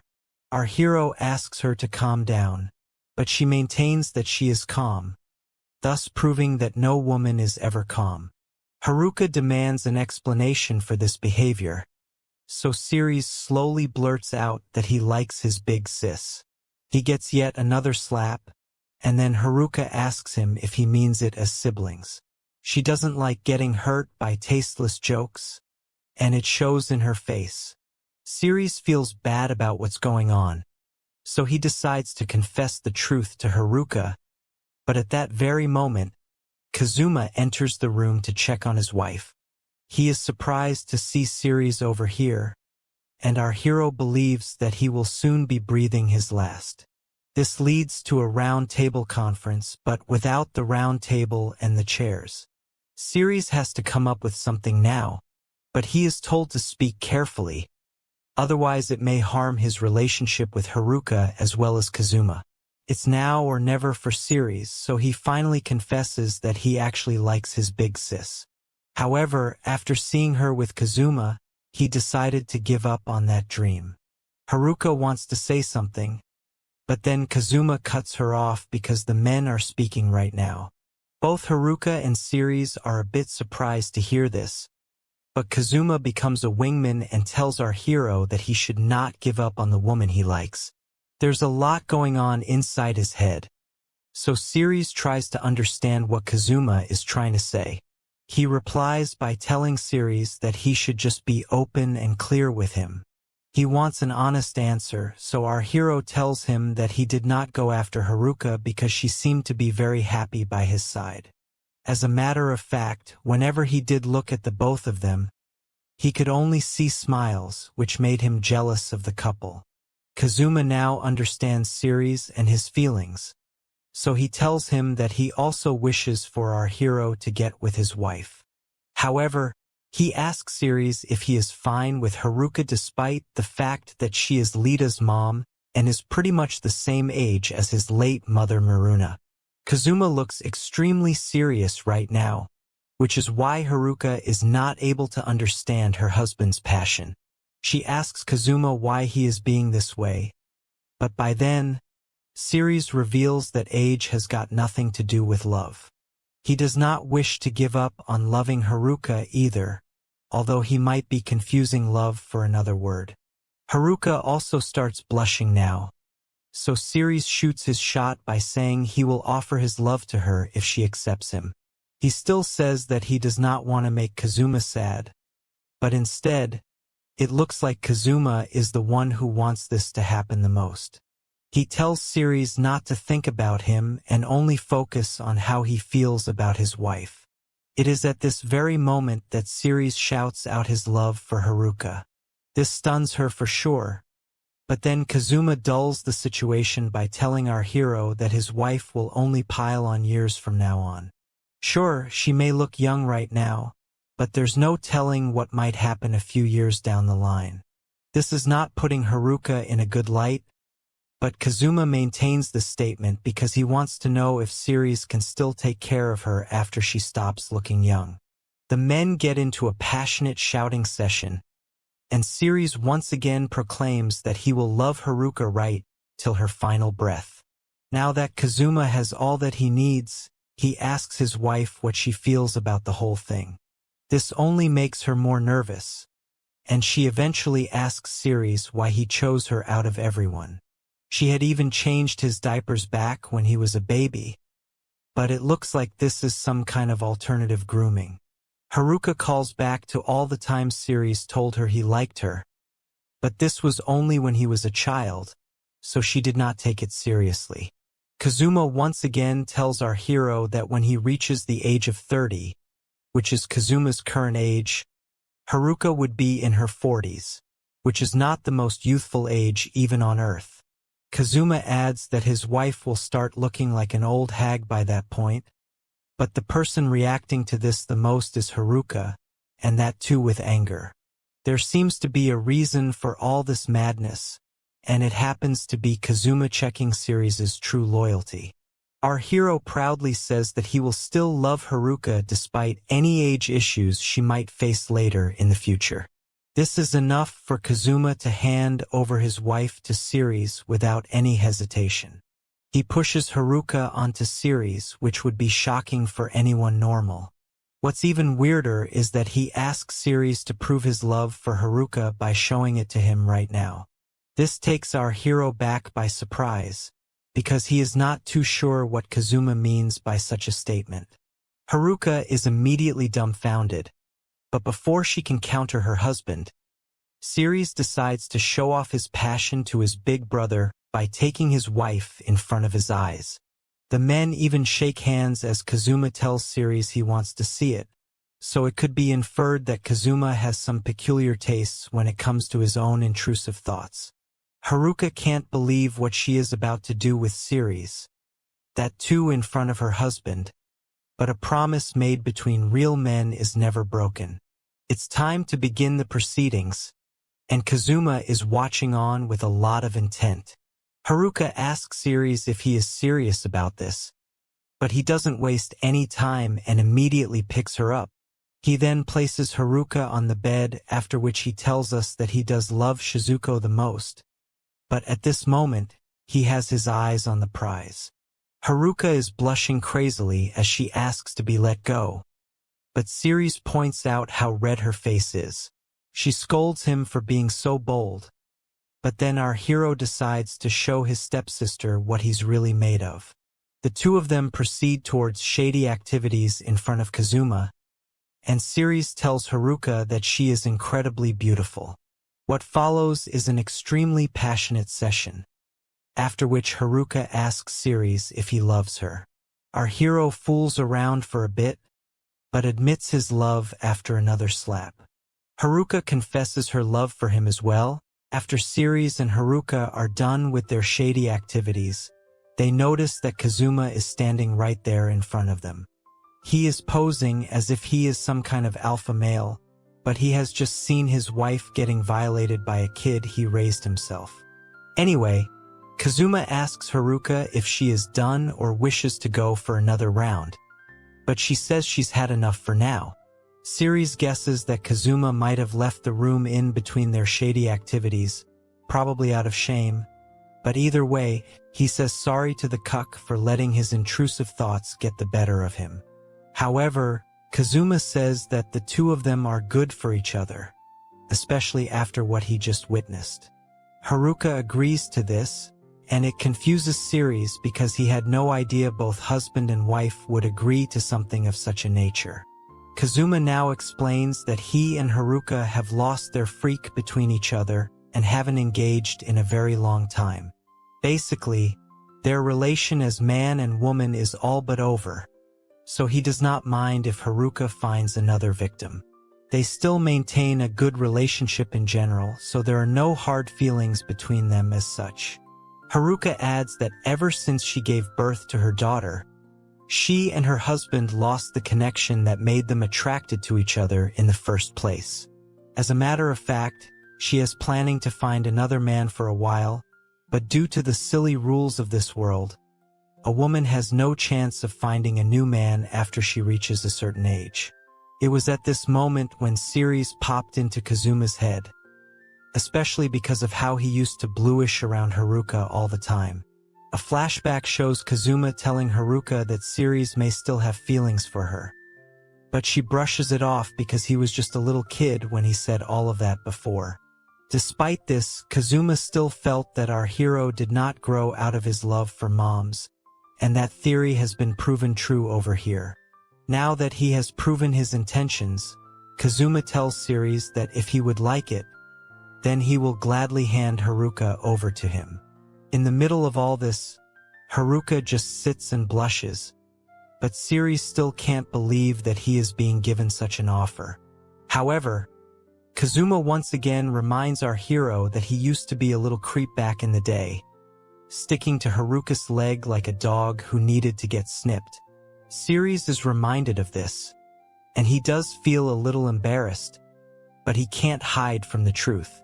Now, Kazuma says that he has lived with Haruka for a long time, and she still remains an important part of his youth, as they have fond memories together. Now that he has grown out of it, he wishes to walk a different path, but was not able to do so till now because he could not trust his wife to a random man. Now that Ceres is here, he has nothing to worry about, and can leave behind his days as a married man. He believes that our hero can make his wife a lot happier than he ever could, which is why he is entrusting Haruka to him. Ceres is so glad that he did not get beaten up for what he has just done to someone else's wife, and he happily accepts Haruka as his new mom wife. There's still another surprise waiting for him, as Haruka says that he might actually have 4 wives with him in the future. This is because of some promise that was made amongst the curvy moms a while back. So Haruka is still not sure if it's true, but she says it so casually as if this place is a feminist's nightmare. Ceres can't believe that he might be blessed with even more curvy moms, but there are other things to figure out as of now. The first and most important thing is the shop. If our hero is to take Haruka away now, then it could mean trouble for business. Kazuma reassures him that he has it all under control because he can just buy a young slave girl from the government and hire her as his maid. This will allow him to run a nice cafe. But Haruka has just realized why her husband was so keen to let her go. Of course, she herself is a 10, but since everyone operates on Drake mentality in this world, Kazuma would surely prefer a much younger slave. Ceres offers to lend the funds for the maid to Kazuma, but he firmly refuses this. Ceres once again asks Kazuma to take his money, because he wants to help his older brother for once in his life. Eventually, Kazuma does take the money, and he seems to have gotten a great deal out of this whole situation. Now, our hero leaves with his new wife mom, and he promises Kazuma that he will take care of her, no matter what. There are sparks flying everywhere between Ceres and Haruka, after which they decide to find out what Shizuko is up to.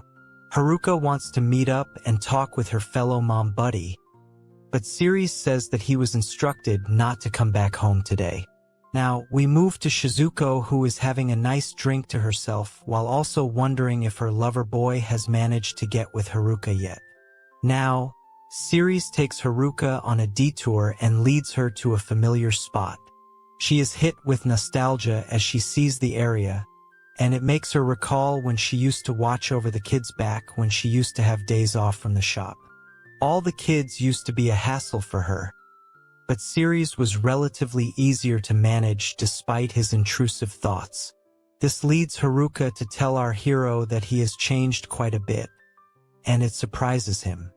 The wife mom asks Ceres if this place full of memories was the only thing he wanted to show her, but he says there's more. Our hero then goes on to tell Haruka that he wants to make 1,000,000 more memories with her as husband and wife, but also calls her sis at the same time.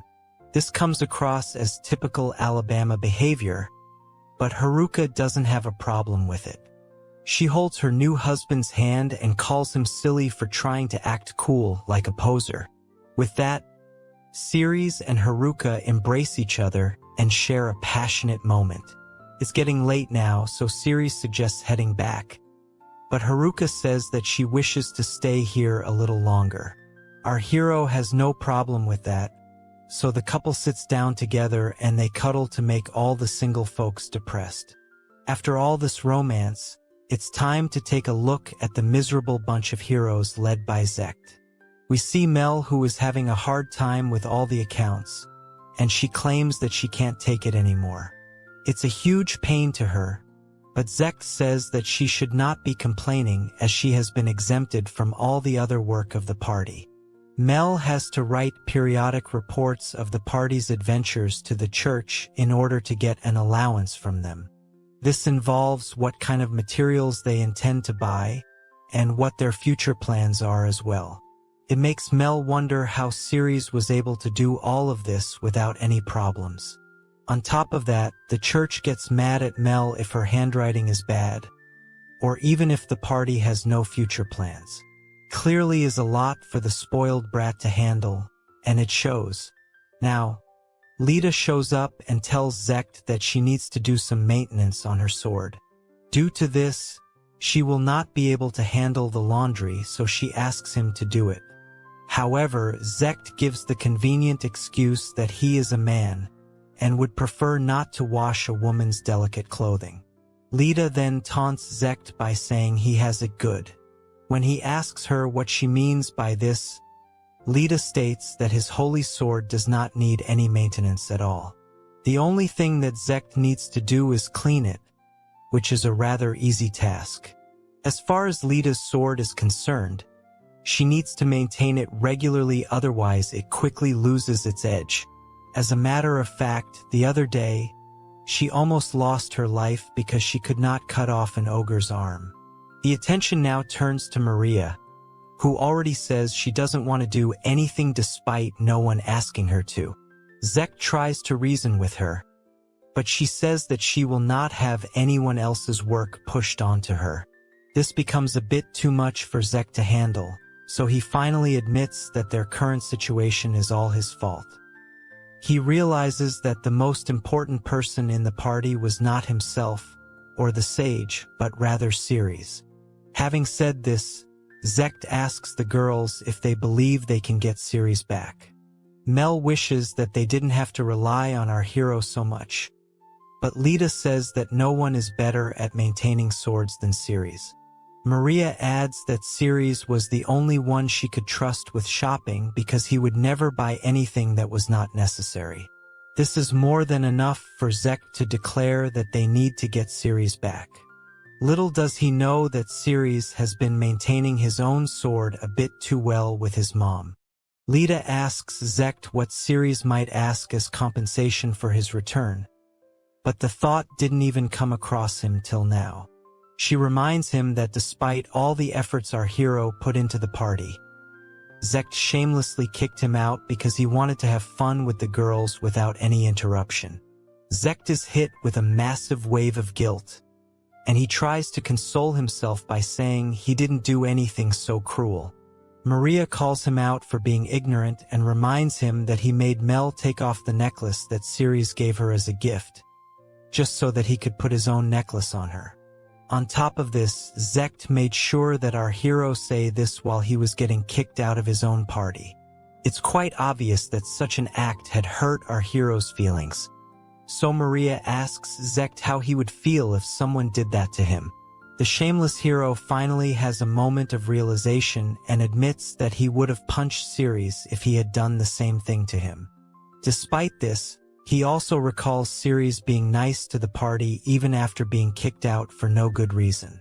Zekt's head drops down in shame, and even Mel feels bad about what they have done to Ceres. Lita states that all of them had gotten carried away at the time, and Maria declares that they will need to give our hero something grand in order to make up for their gross negligence. Zekt says that the girls should know exactly what needs to be given back to Ceres, which is a woman and a place to be. He considers giving Mel back to Ceres, but that would not even be close to enough to make up for what has unfolded so far. Zekt thinks about offering Lita or Maria as well, but then he remembers the shady acts they do to him, so he can't possibly let that go. After all, a man rarely stops being a man unless he has gone mad. Zekt does not know what to do anymore, and we instantly shift to his mom Shizuko, who calmly calls him stupid. She wonders how he even grew up to be this way, and then we see that she is actually having a drink with two other curvy moms. They feel bad for Shizuko and what she has been through, but what's important is that she couldn't be happier now. The other moms find it amazing that Shizuko managed to marry Ceres, especially Mel's mom, Seo. She can't believe that Shizuko got with such a young boy and calls it unfair. Now, Maria's mom, Misaki, feels that it is hard to believe such a thing has happened, but then Seo says that it should be considered natural because of the way Ceres used to look at the moms even when he was a little boy. Our hero has always been in love with older women, and it shows, although if we consider his mental age, then he is the one who is older than all of these curvy moms. Seo seems to have had enough beverages as her face shows desire for Ceres. Misaki sees this and says that Seo would normally never get involved with anyone with such a big age difference. Seo counters that Ceres has always acted like a gentleman around her, so she would never let such an opportunity pass by. She remembers that he had told her he loved her back when he was just 5 years old. Despite looking like a child, Ceres would always speak as if he was a grown man, so Seo does not see violating him as a crass act. Misaki once again tries to sway her away by saying Ceres might have just wanted the love of a mother. That is true, but it's not the kind of love that Misaki is referring to. Seo reaffirms that by stating Ceres clearly wanted to love her as a woman. Of course, due to their age difference, she did not respond to him back then. But now, she definitely sees and treats our hero like a grown man. Seo looks at Shizuko now and tells her that she must have felt the same way, which was what led her to get with Ceres in the first place. Shizuko shyly agrees with Seo and admits that even though Ceres was weird as a kid, she always treated him like a son back then. It was only later when she realized that she should have treated him like a stepson. Seo believes that this was when Shizuko started falling for our hero, and then she decides to ask a very blunt question. She wants to know how things are in the bedroom, but Misaki once again tries to deflect her question by saying all of the moms here are basically like grandmoms as per the rules of this world. She believes that a young stud like Ceres would never be interested in the bodies of old women like them. However, she does not know that moms like her would be instant hits back in our hero's world. Shizuko backs up this claim by blushing and saying Ceres is an absolute beast. Both Misaki and Seo watch on in disbelief as Shizuko tells them that Ceres does not let her go until the sun rises up. Our hero is indeed a man of culture, but Seo does not believe this, and she tells Shizuko not to lie so much just because she loves Ceres. Misaki adds that her own husband tells her she is not worth engaging with, but that is only because he is a fool. Seo even states that she has not been able to act on her intrusive thoughts in over 10 years, which is ridiculous for a curvy body like hers. She states that even if she tries to hold her husband's hand, he would say that it's disgusting.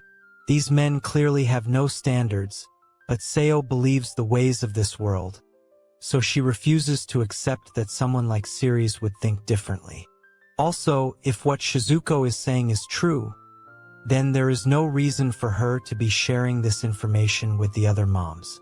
She would have tried to monopolize Ceres and have him all to herself, but then she tells the other moms one for all and all for one.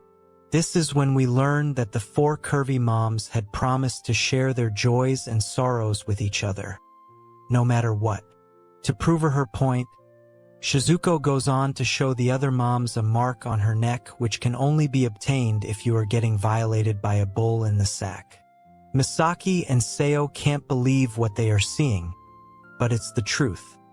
Seo wants to know what Shizuko's end goal is, and she assumes that she simply wants to brag about her new boy toy. Shizuko proves that theory wrong as well by revealing she had sent Ceres to Haruka's house for a night visit. Seo can't believe this, because Haruka is supposed to be in a good relationship with her husband. Shizuko says that Kazuma might be a nice man, but he is no longer interested in Haruka as a woman, so it's fine for her husband to get with her. Seo is speechless, and then Shizuko says that Ceres does see all of them as women. This is why she wants both Seo and Misaki to abandon their husbands for Ceres. The curvy moms are shocked to hear this, but Shizuko tells them that this is their chance to go back to being women again. Of course, there are consequences to their actions, but the reward seems a bit too good to be true. They wonder if such a thing can even be possible, but the blush on their faces say it all. They tell Shizuko that if she is lying to them, then they will definitely get back at her for giving them so much false hope.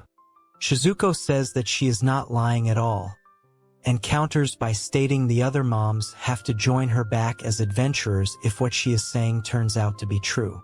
This is when we learn that Seo used to be known as the teary-eyed ice princess who would freeze anything that stood before her. Misaki used to be called the berserk black knight who would chop down demons into minced meat.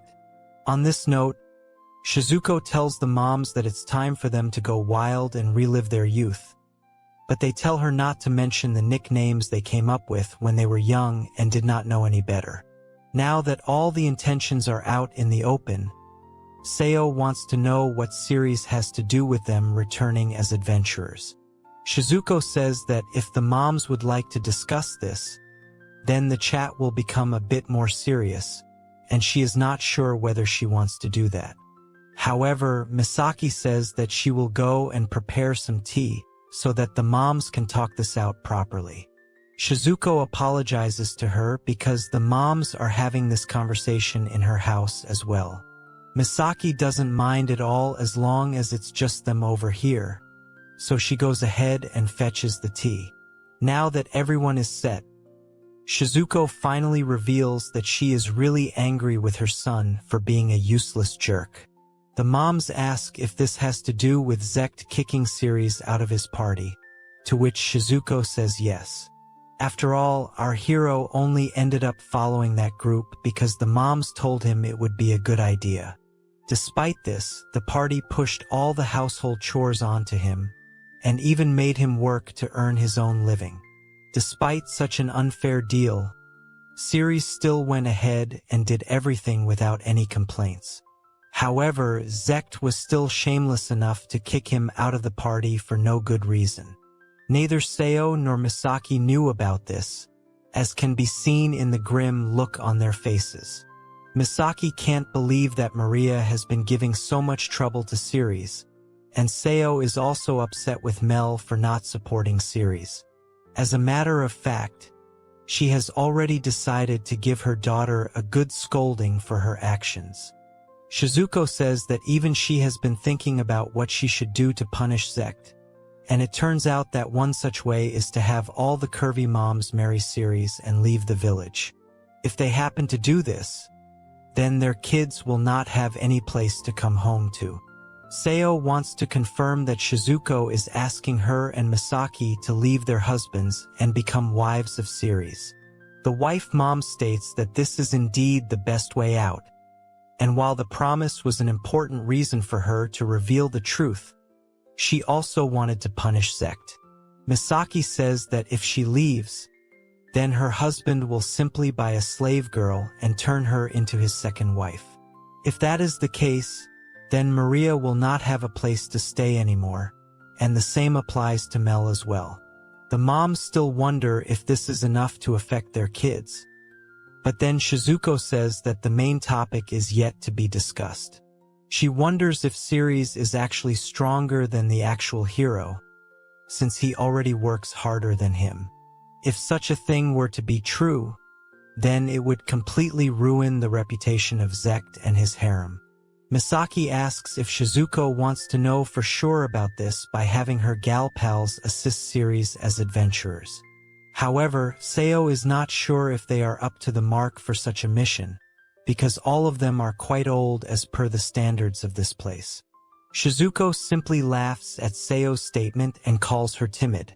Once again, she refers to her as the teary-eyed ice princess, and it embarrasses Seo greatly as she does not want her past to be brought up again. Shizuko then turns to Misaki and calls her the Berserk Black Knight, which makes her really awkward again. The idea is to form a party of love with Ceres, which should not be a problem as he will take them in with open arms and even more open elephant. Eventually, Seo and Misaki agree to the deal, so Shizuko settles it and says that they should get going. The curvy moms are not sure where they are heading, but the wife mom says that she is going to show them proof of her love. They reach home, but Seo does not understand what the big deal is. Shizuko tells her to calm down and not say a word as they enter. The reason behind this is that Ceres is getting locked and loaded with Haruka again. After a rather intense display of shady activities, both our hero and Haruka are shocked to see Shizuko in front of them with Seo and Misaki. The moms are shocked by what they have just seen, but they are also a bit jealous of Haruka. Shizuko now turns to the curvy moms and asks them if they now believe what she had told them about Ceres being a beast. They clearly have no doubts about that anymore, and then everyone helps Haruka get brought up to speed on Shizuko's plans. Haruka figures that the first wife mom set everything up right from the start, and Shizuko calmly laughs in agreement. She also refers to Haruka as the smiling Ripper demon and compliments her sense of intuition. Of course, Ceres has no idea that Haruka had such a nickname, and it makes her feel awkward. He asks his latest mom-wife if this is true, but she is too embarrassed to admit what she was like 15 years ago. She asks Shizuko not to bring up such childish nicknames, but Ceres just wants to understand what is going on over here. Of course, Seo is only fantasizing about doing shady things with Ceres, especially after seeing Haruka in action. Even Misaki is proud of Ceres for growing into a passionate young man, but Haruka is not too comfortable with these judgments. Now, Shizuko explains her deal to our hero and then asks him to take in both Misaki as well as Seo as his new wife moms. Ceres is in a bit of a spot because on one hand, he would gladly take Misaki and Seo as his new wives, but on the other hand, he is not too keen on the plan to take revenge on Isekai'd and the others. He does admit that he was angry when he got kicked out of the party, but at the same time, he also felt a sense of liberation. After all, he was only a part of this party because the moms had asked him to protect their kids. It was basically why he left so easily when he was told he was not needed anymore. Revenge has never really crossed his mind, so he isn't too sure about turning over to the dark side. There's also the fact that he can use all the privileges of the hero's party, so he tells the moms that he will gladly accept Seo and Misaki, but he is not too sure of the revenge aspect. While he does appreciate the sentiment behind what Shizuko is doing for him, he does not wish to punish anyone. The first wife mom says that what Isekai'd did to Ceres was indeed very wrong, so he should definitely think this through. Our hero states that he has thought it through, and he simply does not hold a grudge against anyone for what they have done to him. Shizuko asks him again if he is sure of this, especially after all the treatment he had to go through. Plus, Isekai'd keeping all the girls to himself should have definitely annoyed any normal boy. However, our hero is just made different and he says that the women he likes are Shizuko, Haruka, Seo, and Misaki. He even calls them broad-minded, kind, and loving women, after which he states that their daughters did not fit that bill for him. All they did was make him work hard, and then they kicked him out, so he doesn't care much about it. There's another very important thing he brings up, which is the fact that polygamy is only allowed if you are a part of the hero's party. It is due to this special privilege that he is even able to take in more wives after Shizuko. So, he doesn't really have any reason to be mad at Isekai'd or the other girls. He admits that he has had to go through some hard times, but at the end of it all, it was this path that led him to such a happy life now. Keeping that in mind, he feels it would be best to leave things as they are.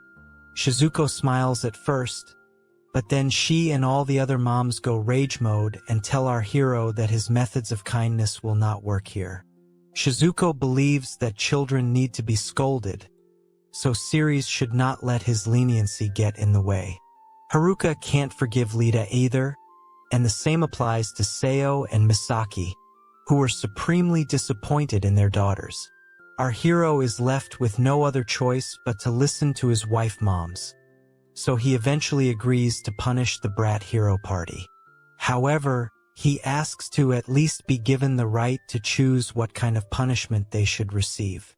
As of now, the priority is to settle the matter with Seo and Misaki, who are set to become his new wife moms. Now, we move to a few days later where we see an extremely buffed man cutting down some trees. His name is Kaido, and he is Seo's husband. He calls out to his wife because he wants some tea, and she agrees to do so, but she does not like the way he treats her as if she is his slave. None of that matters to her though, as she knows that Ceres will be coming to take her away today. With that, she looks forward to never having to see her husband's face again, as she has no intention of working as a slave for him anymore. At this very moment, Kaido orders Seo to give him his tea right this minute, and she obliges for the time being. We are taken to a brief flashback now, where we see Misaki and Seo bidding farewell to Ceres after deciding their plan on how to leave their husbands. After they leave, Shizuko looks at Ceres and tells him that he is yet to propose to Haruka properly.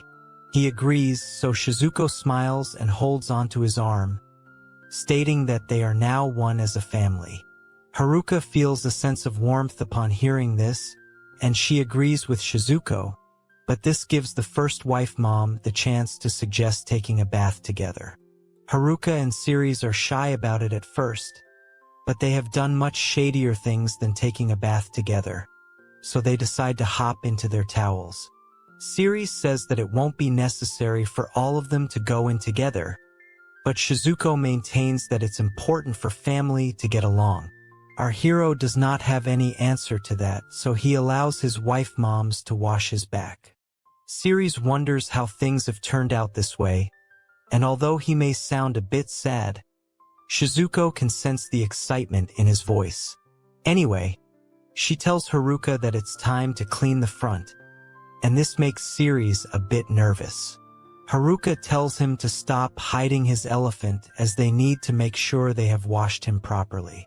One thing leads to another, and as we would all expect, our hero gets to live out the ultimate desires of most young men. After they are done executing their intrusive thoughts, the triple couple takes a bath, but the tub is too small. Since it's too cramped, Ceres suggests building a bathtub that can fit everyone from his new family. Haruka suggests a bigger bed as well because family needs to stick together at all times.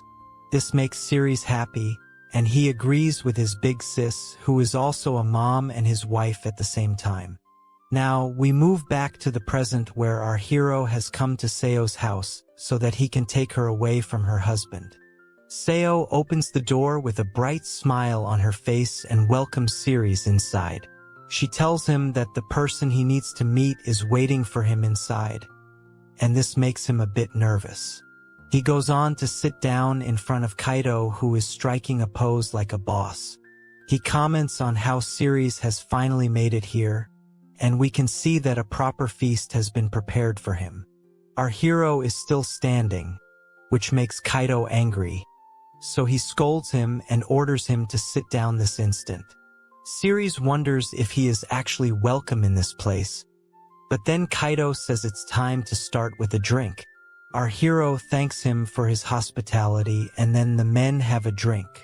Kaido comments on how Ceres has grown into a full man from a little brat. He responds by thanking him for the help he provided during when he was a child. Kaido says that he only taught Ceres how to work the fields and the livestock, so all his adventuring skills are due to his own hard work. However, Ceres says that Kaido is wrong about his because whenever an adventurer would come to town, he would always tell them to teach our hero a thing or two. Kaido is not sure if such a thing had happened, but Ceres remembers it well. Our hero thanks Kaido for every single thing he's done for him, but the buff builder says that this is only sentiment speaking. At the end of the day, he is just a stubborn father who is hated even by his own daughter. Of course, if we were to compare Kaido to the bosses Ceres had to deal with in his past life, then he would be cute at best. Of course, our hero has a lot on his mind when it comes to sentiments, as he had lost his family in this world at an early age. He then tells Kaido that he considers everyone in this village as his family member.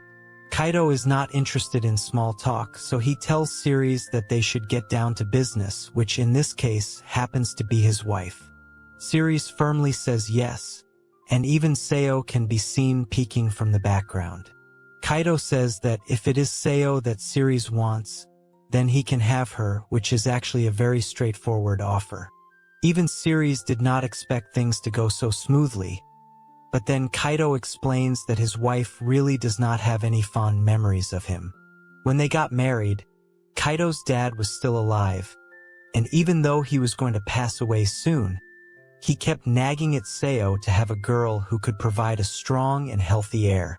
This had become a lot for her to deal with as a new wife, and after Kaido's dad passed away, it was on him to look after her. He did so for a bit, but the damage was already done, and there was no turning back from there. Kaido had only become like his dad, scolding Seo and making her life miserable, so it only makes sense for her to hate him. Ceres also knows that Kaido runs his mouth a lot, but at least he never raised his hand on Seo, for whatever that is worth. It's just a case of two people not being able to connect with each other. And Kaido is fine with Ceres taking Seo because he knows he's been after her since he was a little boy. Ceres decides to offer some money to Kaido for his wife, but he does not want it as he is fine with the arrangement Mel has. He actually wanted our hero to marry Mel, but that will not be possible now, which is why he is offering his wife instead of his daughter. Now, he looks at Seo, who says sorry to him, but he asks her what she is apologizing for. He did not protect her from his father, and only annoyed her further, so he is the one who should be saying sorry. Now that the deal is done, Ceres asks Kaido what he is going to do now. The buff builder simply says that he will go get himself some young brides now that he has gotten rid of Seo, whom he refers to as a depressing hag. As expected, she is not too pleased to hear this, but Kaido continues to say he will find himself a few young slave girls, thus proving that he has graduated from the Drake Academy of not-so-fine grooming. Seo can't believe Kaido is being so shameless, especially after all the big talk about apologizing to her. He says he does mean what he said about that, but that's all there is to his words.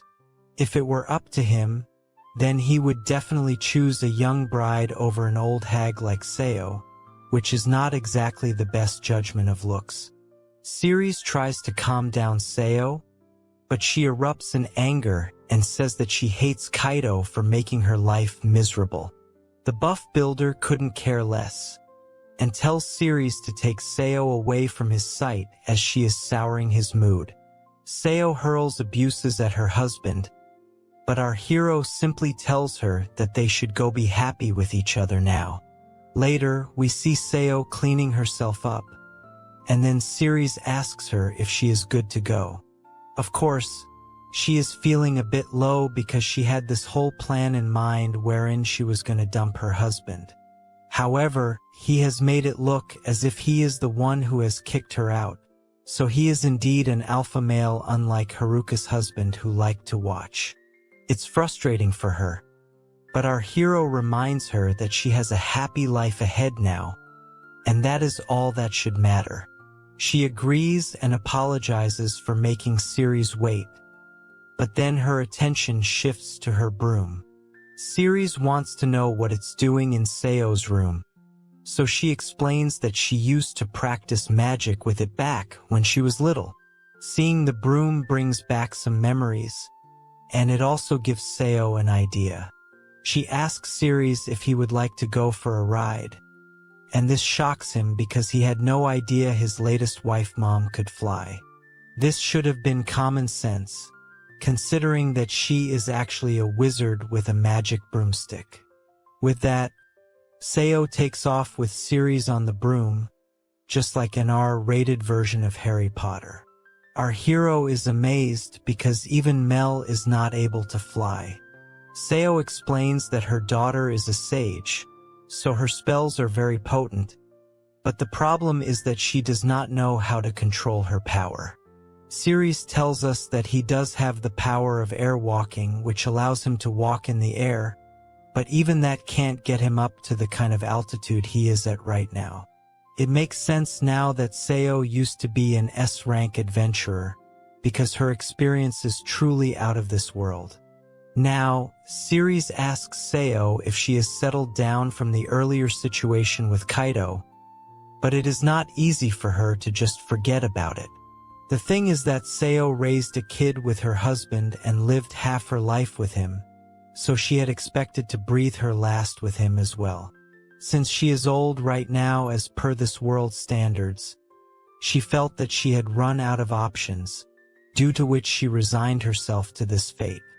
Kaido treated her like a slave each and every day of their time together, and since he is older than her, it meant that Seo would have had to take care of him if he fell sick or became too old to walk.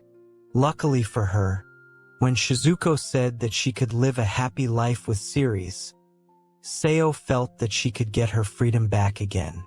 Of course, she is still a bit upset about the way things eventually turned out for her, but if she and her husband did not really need one another, then it was for the best that they split up. All of this is assuming the fact that Ceres does not go on to dump her, but we can be sure that our hero would never do such a thing. Seo asks him if he means it, but she also takes the broom much higher up, which alarms Ceres a bit. The wizard wife mom says that she might have spoken to Kaido, but her new husband is yet to propose to her. She says that Ceres would always say he loved her back when he was little, but she does not know why he likes her so much. She wants to know what part of her body he likes so much, and this puts our hero in a bit of a spot. She breathes into his ear as she asks this, so we can imagine what it must be doing to our hero's intrusive thoughts. He eventually grabs Seo's thigh, and this catches her off guard, so the broom begins to descend. The both of them are falling at a really fast rate, and Ceres tries to get Seo to act on it, but she is too busy enjoying the touch of a man after such a long time. Eventually, the new couple crashes into a forest, but luckily for them, the trees cushion their fall. Ceres asks Seo if she is all right, and then we see that he is actually on top of her. As expected, sparks are flying everywhere and Ceres activates the mom-loving beast within him. Seo looks at her new lover boy and tells him that this will be the only time they will get to be with each other alone, and without any of his other wives, so it would be best for them to do the nasty over here. Our hero did not expect to hear this at all, but from the look on Seo's face, she is definitely ready to let it all out after their crash landing. Ceres clearly can't hold back any longer, so he is ready to rip out the elephant, but Seo asks him to wait for a moment because she does not want any of the forest's monsters to come and bother them. She unleashes a magical barrier, although she admits that Shizuko is better at this kind of thing. The barrier holds, and Seo is confident that the small fry will not be able to break through it. With that, it's time to let their intrusive thoughts run loose, and Ceres gets straight down to business on Seo's soft pillows. What follows is a rather intense sequence of unspeakable acts, and it ends with a mutual finish. After they get done and dressed up again, Seo asks her new lover boy to keep this particular session a secret between the two of them. He has no issues with that and says that it's time to head home. But then Seo takes a look at her broom and notices that it has broken off, most definitely from the crash landing. Seo says that they will have to walk while also keeping an eye out for monsters as the magic barrier will run out soon. The moment she says this, we can see that a couple of monsters have already arrived at the scene. Ceres gets ready to defend his new mom-wife, but before he can pull out his sword, Seo decides to unleash her own spell, called Ice Bind. She follows it up with an impressive icicle wave, which is more than enough to take down the wolf monsters over here. Our hero is amazed by what he has just witnessed, but Seo simply smiles and tells him they need to get going. Ceres notices that Seo is using short chant magic to deal with monsters quickly, and then using deadly magic to end them for good. She remains cool even during the heat of the battle, and is extremely used to fighting, which is a good thing. The scary part, though, is that all four of our hero's wife moms are probably on the same level. As he says this, we see a giant demon monster show up, but even he is no match for Seo, who uses a spell known as Absolute Zero. Ceres is surprised by such a powerful spell, as is the monster who is frozen at this point. Seo then reveals that this spell is an original creation of hers which was named by Shizuko. Basically, she lowers the blood temperature of her target to -200 degrees, which is more than enough to freeze them for good. Ceres doesn't say this to her face, but he admits that Seo is way too overpowered to be living as a slave wife. On top of that, she is able to pull all of this off without even needing a staff to amplify her power. What Ceres can't understand is that if his wife moms have so much power, then it makes no sense for them to have given up their lives as adventurers. Shizuko had said that this decision was driven mainly by the fear not to marry late, but Ceres wonders if that really is the reason behind it. Even if this was the case, the wife moms should have been able to command their husbands as they pleased, but they still decided to live as if they were slaves. There could always be another reason for choosing the quiet life in the village, so Ceres hopes that his wives tell him the truth one day. After a while, Ceres feels like they have already passed this area, so he asks Seo what's up. She simply acts cute and says that they might be lost if this is the case. It's fair to say that this could all just be a ploy from Seo to go for round 2. It doesn't take a genius to figure this out, so our hero calls out Seo in an instant, telling her that she is simply fooling around. Seo says that she only wanted to fool around with her lover boy some more, plus he has not technically proposed to her yet. Ceres admits his mistake and states that it would be low of him to expect such a lovely woman to say that to him. Seo is taken away simply for being called lovely, and then we see Ceres holding on to her from behind. He then says that he loves her and wants her to be with him forever. She says yes in an instant, and then jokes about stealing her daughter's boyfriend. However, our hero tells her that he and Mel were not that close to begin with, so she has nothing to feel guilty about. Later, they reach home, and Seo happily greets everyone with a wide smile on her face. She tells Haruka and Shizuko that she will be in their care from today onwards, but she is a bit too chirpy for their liking. Haruka calls out Seo for acting suspicious, and even Shizuko says that she will find out from Ceres later about what they did to take so much time in coming here. Of course, there is still a lot of work left to be done, and it starts with having to get Misaki from her husband Shudo too. Ceres enters their store, which also doubles up as a foodstuff spot. He says sorry to Misaki for making her wait so long, but she does not have an issue with that. Now, he meets with Shudo and tells him it's been a while since they last saw each other. Shudo greets him with a smile and says that Ceres is being a bit too stiff around him. He asks if our hero would like to have a drink, and then he shows a bottle of brandy, which he has been saving for this very moment. Ceres identifies the booze instantly, which impresses Shudo. He says that our hero is very knowledgeable and is the only one in the village who gets him, apart from Kazuma, who is a cuck, in case you forgot about that. Now, Ceres tells us that Shudo is a very knowledgeable man, especially when it comes to luxury items. He's smart to boot, but the main issue is that he is an overly rational oddball. It is due to this behavior that the villagers are not too fond of him. Despite that, our hero can't forget that it was Shudo who taught him how to read, write, and also do math.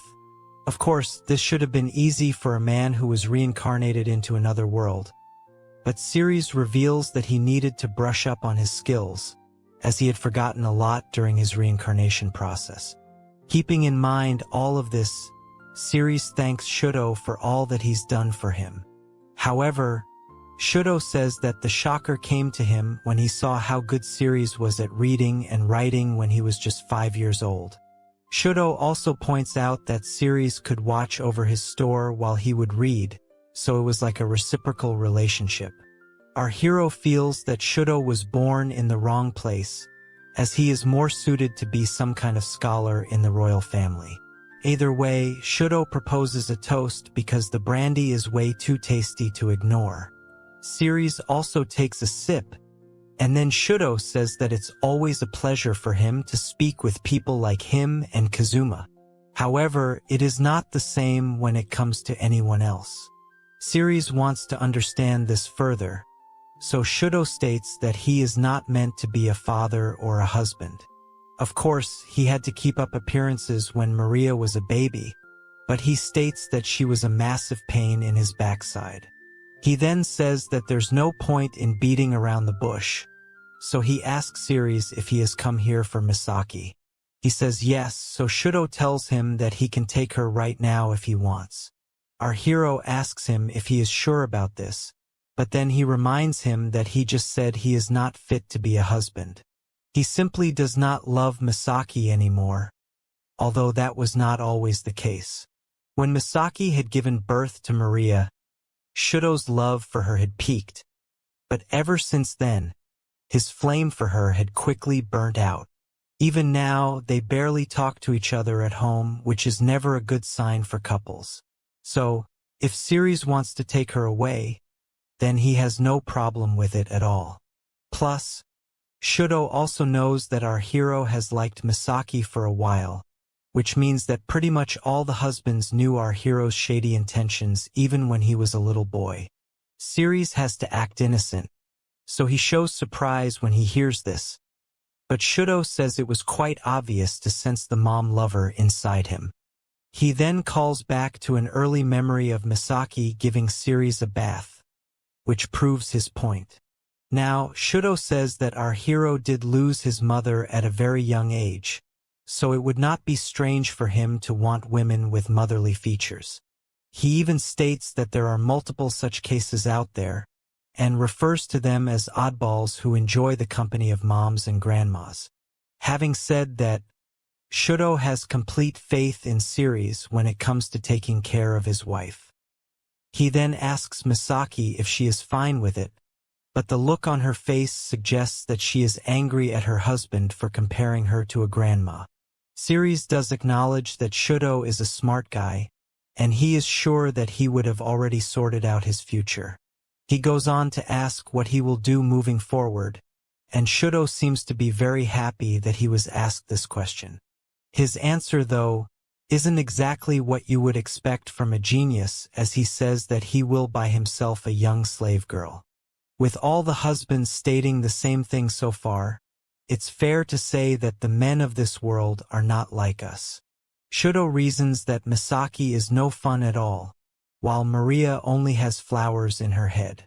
So, him buying a young slave girl with an interest to learn would be a great experience for him, among many other probable things that he would like to do to her. As Shudo continues to talk about the value of high-class slave girls, Misaki finally loses her cool and smashes the table with her fist. Both Ceres and Shudo are stunned by this behavior, and Misaki goes on to apologize for not being fun to be around. She then tells Shudo that they should go out and look at the stars for a bit, but Shudo says that since she is not his wife anymore, she does not have the right to hit him either. He then turns to our hero and pleads with him to take Misaki away before she gets more violent. He gives Ceres a smile, and then our hero takes his latest wife away from the scene. He tells her it would be better for them to be at their new home now, and she agrees. As they leave, Ceres turns to Shudo to thank him again, but it looks like he is already celebrating the fact that he can read as many books as he wants now.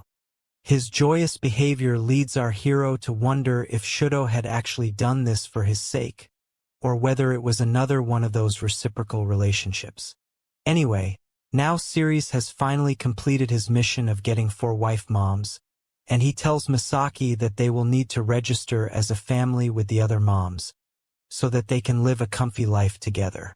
She agrees, but then her face completely changes when she sees a church in front of her.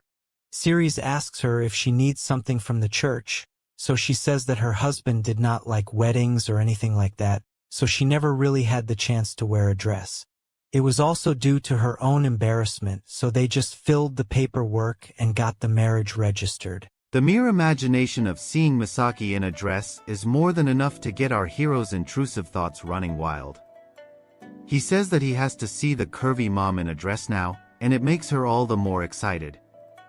She then realizes that she has actually lost a lot of muscle due to her wife duties. Misaki doubts if she can even swing a sword as hard as she used to before, because the only sword she's been craving since marriage has been of a different kind. Misaki then asks Ceres if she and the other moms are going out with him on an adventure.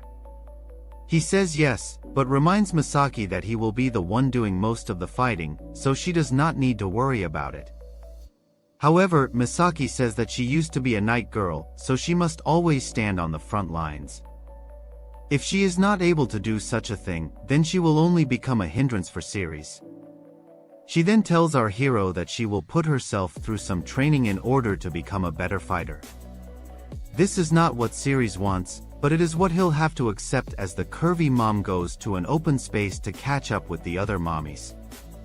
Misaki apologizes for making everyone come here so suddenly, and Haruka comments that this is indeed quite a random call. However, Shizuko says that it's only natural for Misaki to take decisions so impulsively. The curvy mom says that she is doing this only because she has not been able to get any exercise done in the last few years. She wants to test out her current strength on a rock golem, which is rather surprising to Haruka. Shizuko has no problem with this, so she decides to give Misaki a defensive buff in order to ensure her safety. Seo stands by and says that she will be cheering for her mommy friend while sipping on some tea. Now, the rock golem shows up in front of the curvy mom, and it is quite dangerous indeed. She swings her sword with all her might and manages to make some sort of impact on the beast. However, it's only a bit tougher than a scratch, and Shizuko comments that Misaki would have been able to take down the monster with only a single blow if she was in her prime. The rock golem is in no mood to play, so it launches an attack on Misaki, but she is able to block it with her massive sword. However, this feels extremely heavy on her, which means she is quite rusty and needs assistance. Haruka can't just stand there and watch her friend struggle like this, so she prepares for battle and asks Shizuko to perform a defense buff on her as well. The mom wife does as she says, and then Haruka springs into action to help the berserker Black Knight. She tells Misaki that it's time to show the monster how two vanguards work together, and confesses that she just needed an excuse to move her body as well. She lands a swift strike on the rock golem, and this motivates Misaki to do better in order to impress her new husband. Shizuko comments that Misaki is the one who likes to lead the fighting straight on, while Haruka likes to disrupt the opponent's actions with her skills. While Haruka keeps the rock golem distracted, Misaki goes on a trip down memory lane. She tells us that her marriage was never smooth sailing right from the beginning. It did not matter what she did, Shudo would just not pay attention to her, although working out to become a muscle mommy may not be every man's cup of tea. Seeing her husband's indifference made Misaki question why she rushed into getting married in the first place. She had actually loved her time tending to the store with Ceres for company. After all, our hero would entertain her all the time by saying how much he loved her. He also said that he would come to take her for himself once he was all grown up, which goes on to prove that our hero does follow through. Anyway, Misaki says that she must become a strong woman who is deserving of Ceres' love. This is all it takes for her to get motivated and unleash her entire body's strength into one finisher move. It totally destroys the rock golem's leg and impresses the other moms. Shizuko says that this was a very strong attack, and Seo says that the berserker Black Knight may finally be getting some of her strength back. The curvy mom poses with her giant sword and says that no matter what the attacks may be, she will take them head on. She is also ready to take on Ceres and his feelings for her, which will definitely involve Head in some other way. Now, we move to our hero who has gone shopping for his latest mom wife. The shopkeeper decides to show him the best dress the store has to offer, and it turns out that Ceres had actually ordered for it to be made in a short period of time.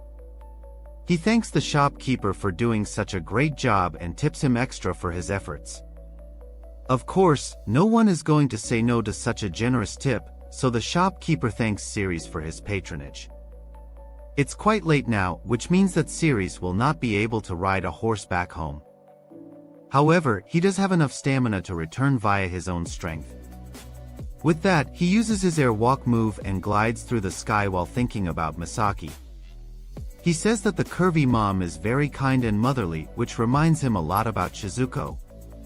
However, there's something about Shizuko's aura that makes her look like a reincarnated person from long ago.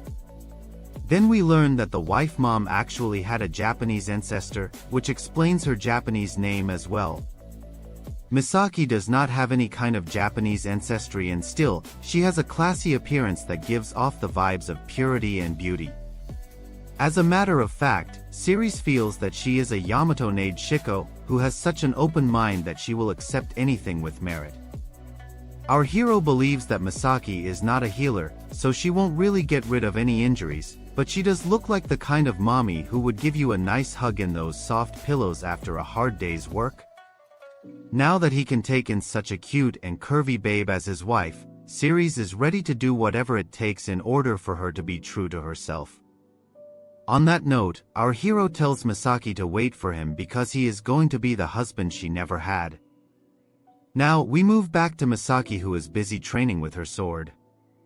She comments that her weapon is in shambles, but that is expected because she has spent so many years without maintaining it. Suddenly, she hears Ceres from behind and asks him where he had been all this time. He says that he had to take care of something, but more importantly, he has a request for Misaki. He wants her to come alone by herself to the church later at night, probably because this father wants to see her sin. Misaki is a bit confused, but Ceres tells her that she can take her time. Misaki wonders what all of this was about, and to top it off, her lover boy looked very tired too. The curvy mom does not want to waste any more time, so she leaves her work and goes straight to the church. The door is unlocked, which comes as a surprise to her, and then she enters the church. Nobody should be here at this time, so Misaki calls out to Ceres, hoping to find some answers. As she continues to call out to her new husband, the curvy mom stops in her tracks and is amazed by what is in front of her. It is none other than the beautiful dress our hero had bought earlier, and Misaki can't help but to keep gazing at it. The curvy mom is totally won over by this gesture, and she can't believe that she is back to wearing a dress at her age, although such attire is the standard for women her age back on Earth. After she is done getting ready, Misaki stands by herself as Ceres slowly enters from the back door. He calls out to his new wife mom, and she turns around to ask him how she looks in her new dress. The curvy mom is nothing short of stunning, as her soft pillows and curvy curves would even make comic guzzlers lose its sense of thought. Ceres is of course extremely pleased by what he is seeing, and his intrusive thoughts could probably put Diddy to shame right now. Our hero tells Misaki that she looks splendid, and she thanks him while blushing uncontrollably. Ceres says that he also wanted to get her a necklace as proof of their engagement, but he did not get the time to arrange for it. Misaki says she is extremely happy with what has already been done for her, but she wants to understand why Ceres is doing so much for a mommy. Ceres says that all of this is simply because he has always loved Misaki ever since he was a kid. Helping her out at the store gave him some of his most enjoyable memories, especially whenever he would get to see Misaki's lovely smile. Our hero has rizzed up his latest wife mom to a whole other level, and it brings tears to her eyes. On that note, Ceres bends the knee and asks Misaki if she would like to marry him. There is no way under any possibility that she is going to say no to him, so Ceres has officially collected the holy quartet of curvy moms. Misaki takes his hand, but something happens to Ceres at this time, and he's feeling a bit woozy here. Eventually, our hero drops to the floor as he realizes that he might have used the airwalk move a bit too much while coming back home. With that, he passes out and only wakes up after some time. As he tries to figure out what happened, Ceres can see that he is resting in Misaki's lap with a great view of her pillows. The curvy mom tells him to stay as he is, because he will need to rest after all his hard work. Misaki now says that she is so pleased by whatever Ceres has done so far, that she has to give him something in return. It's quite obvious that her pillows and kitty will come into the equation now, but Ceres tells her that she has paid him back plenty. Of course, he's only saying this to seem like a nice guy, but we all know that there's a diddler hiding inside every man of culture. Misaki tells our hero that he is making a very naughty face, and his elephant is looking quite energetic as well. This reminds her of the time Ceres would keep staring at her curvy body even back when he was a little kid. The shady look on his face cannot be mistaken for anything innocent, and it makes even Series lament how intrusive his thoughts can be.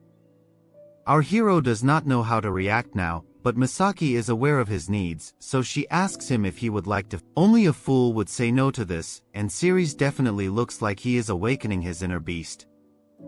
Of course, it doesn't take long before Misaki starts to feel the heat, and Series is also in the same position. Misaki laughs and jokes that they might get into trouble for shady things while inside it, but that's not enough to stop the holy blessings of intrusive thoughts. What follows is a rather extreme session of events, and Misaki experiences true enlightenment by the end of it. She tells her lover boy that she has never pursued pleasure like this before, so she thanks him for making her happy. Now, they get ready to head back home, and Misaki states that she wants something more than a necklace. She needs a new sword and armor, because her current artillery is totally in shambles. She also tells Series that she and the other moms will go on adventures with him so that they can make a much bigger name than Isekai'd and his girls. Since this is the case, they are going to be up against some really tough opponents. However, when that time arrives, Misaki would like to be the one who stands on the front lines. After all, protecting the people she loves is all she cares about. Series can't really say anything to such a fine pair of pillows, so he looks at Misaki with shady eyes and accepts what she says. Now, they come back home and Shizuko declares that her husband has officially consummated his marriages with all four curvy moms. It's time to review the group's future plans, and the first task is to leave the village after formally marrying Series. This way, Isekai'd and the other girls will not have a place to come back to. However, Shizuko notes that simply leaving the village may not be enough for her loser son to get an understanding of his responsibilities. Keeping that in mind, the second task is to have Series accomplish more as an adventurer than the hero party. Haruka is ready for this mission, as are the other moms, but our hero has something on his mind. Shizuko notices this and asks her lover boy to tell his mom wives what he feels. He says that it's just been a while since he met Kazuma and the other past husbands of his current wife moms.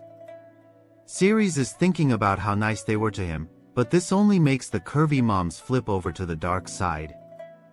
They tell him that their previous husbands may have been nice to him, but that was not the case with them. Now that the wife moms have our hero Series all to themselves, it's time for them to reveal the truth about their husbands. Haruka goes first and explains that she only went for an amicable separation from the cuck Kazuma because she didn't want any drama. There's also the fact that Series looked at him like a big brother, but the truth of the matter is that Kazuma is a number scumbag. Haruka even goes on to state that his name might as well be Scumma at this point. This comes as a huge shocker to Series, but this is just the tip as Seo explains how her husband Kaido may have loved to speak as if he was the peak male archetype, but the reality is that he is nothing more than a shameless moron. Seo wastes no time in calling Kaido trash, and as expected, our hero is not taking too well to these revelations.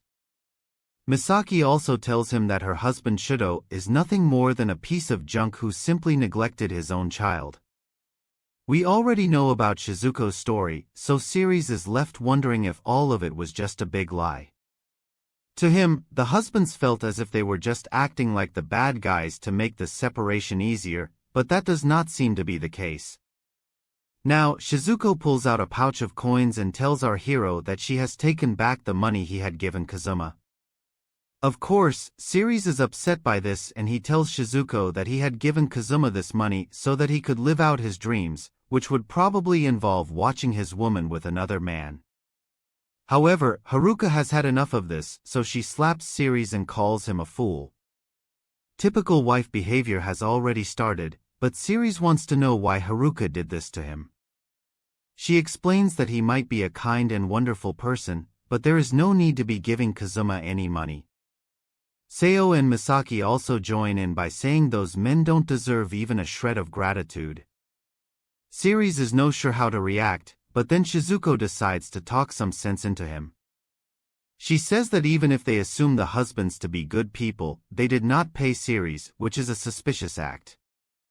Series says that he is the one who has stolen the wives from these men, so it's only normal for him not to get paid for it.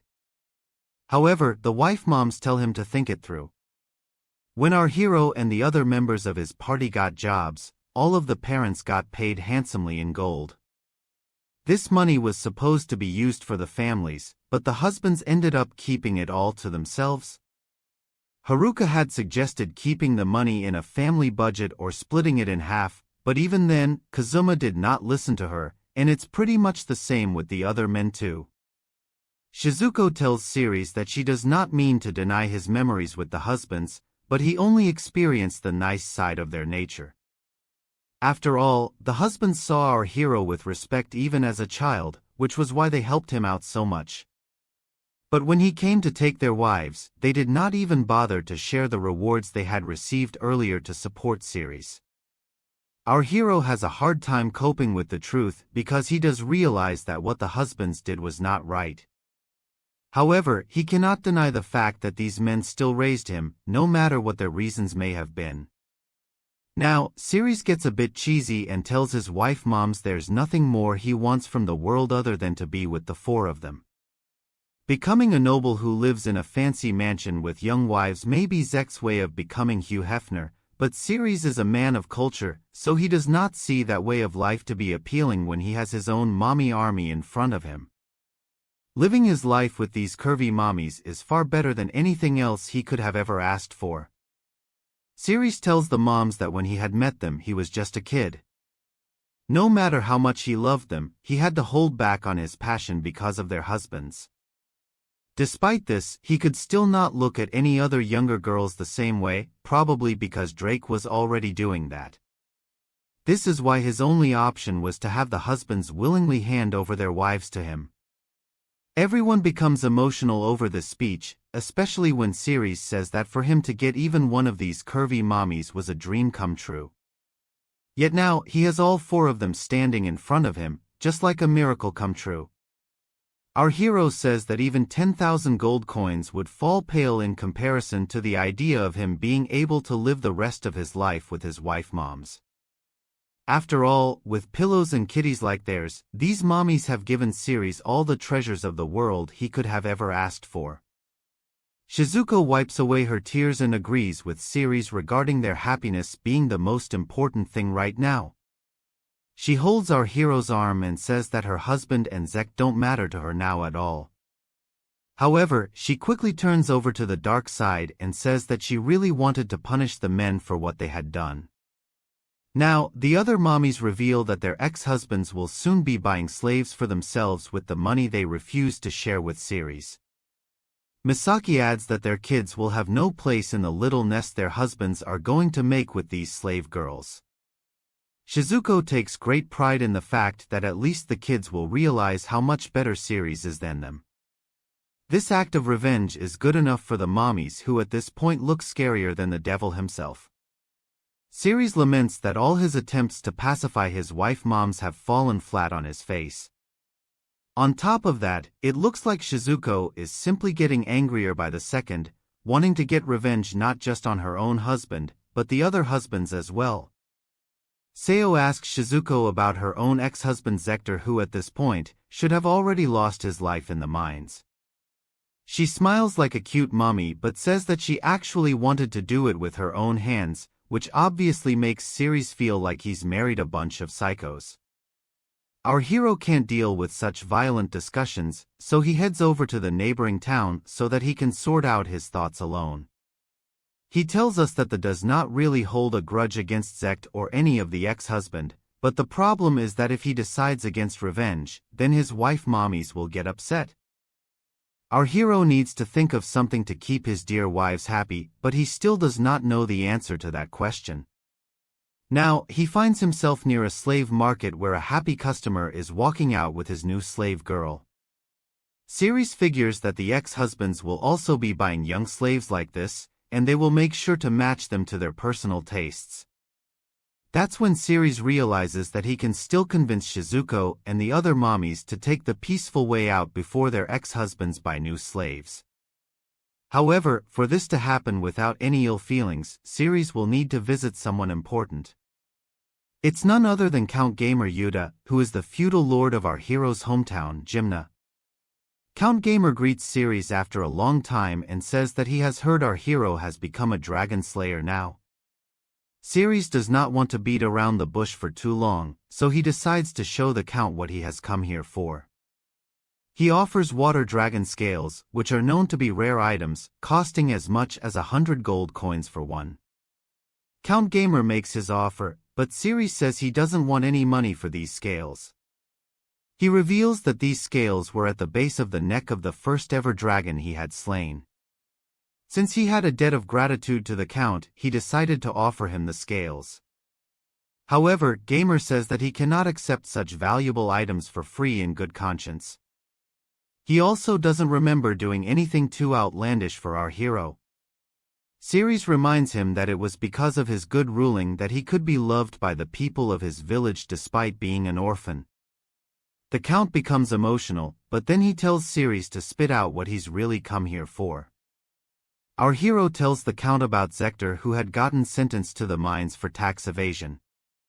He then states that he will pay Zector's share of the taxes and only wants him to be freed. Count Gamer is surprised by this request because Zector has a rotten reputation in the whole town. He asks Ceres if this is really what he wants, to which our hero says yes. Mainly, he needs Zector as part of his own revenge plan, but he also wants to pay him back for taking care of him when he was a child.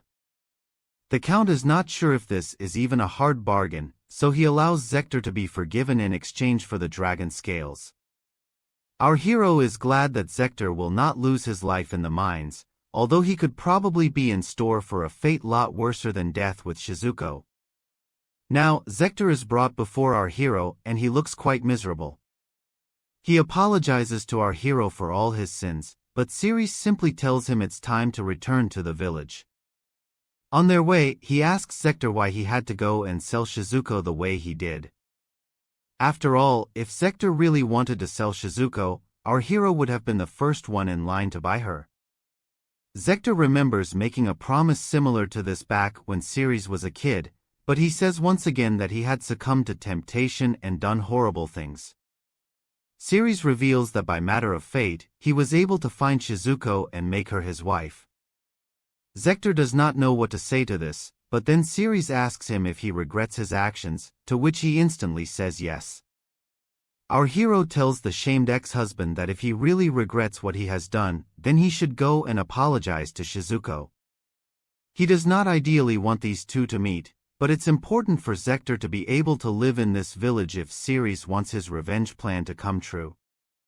He realizes that he will have to explain the long-term vision of the plan to Shizuko later, but for now, Zector asks him for a favor.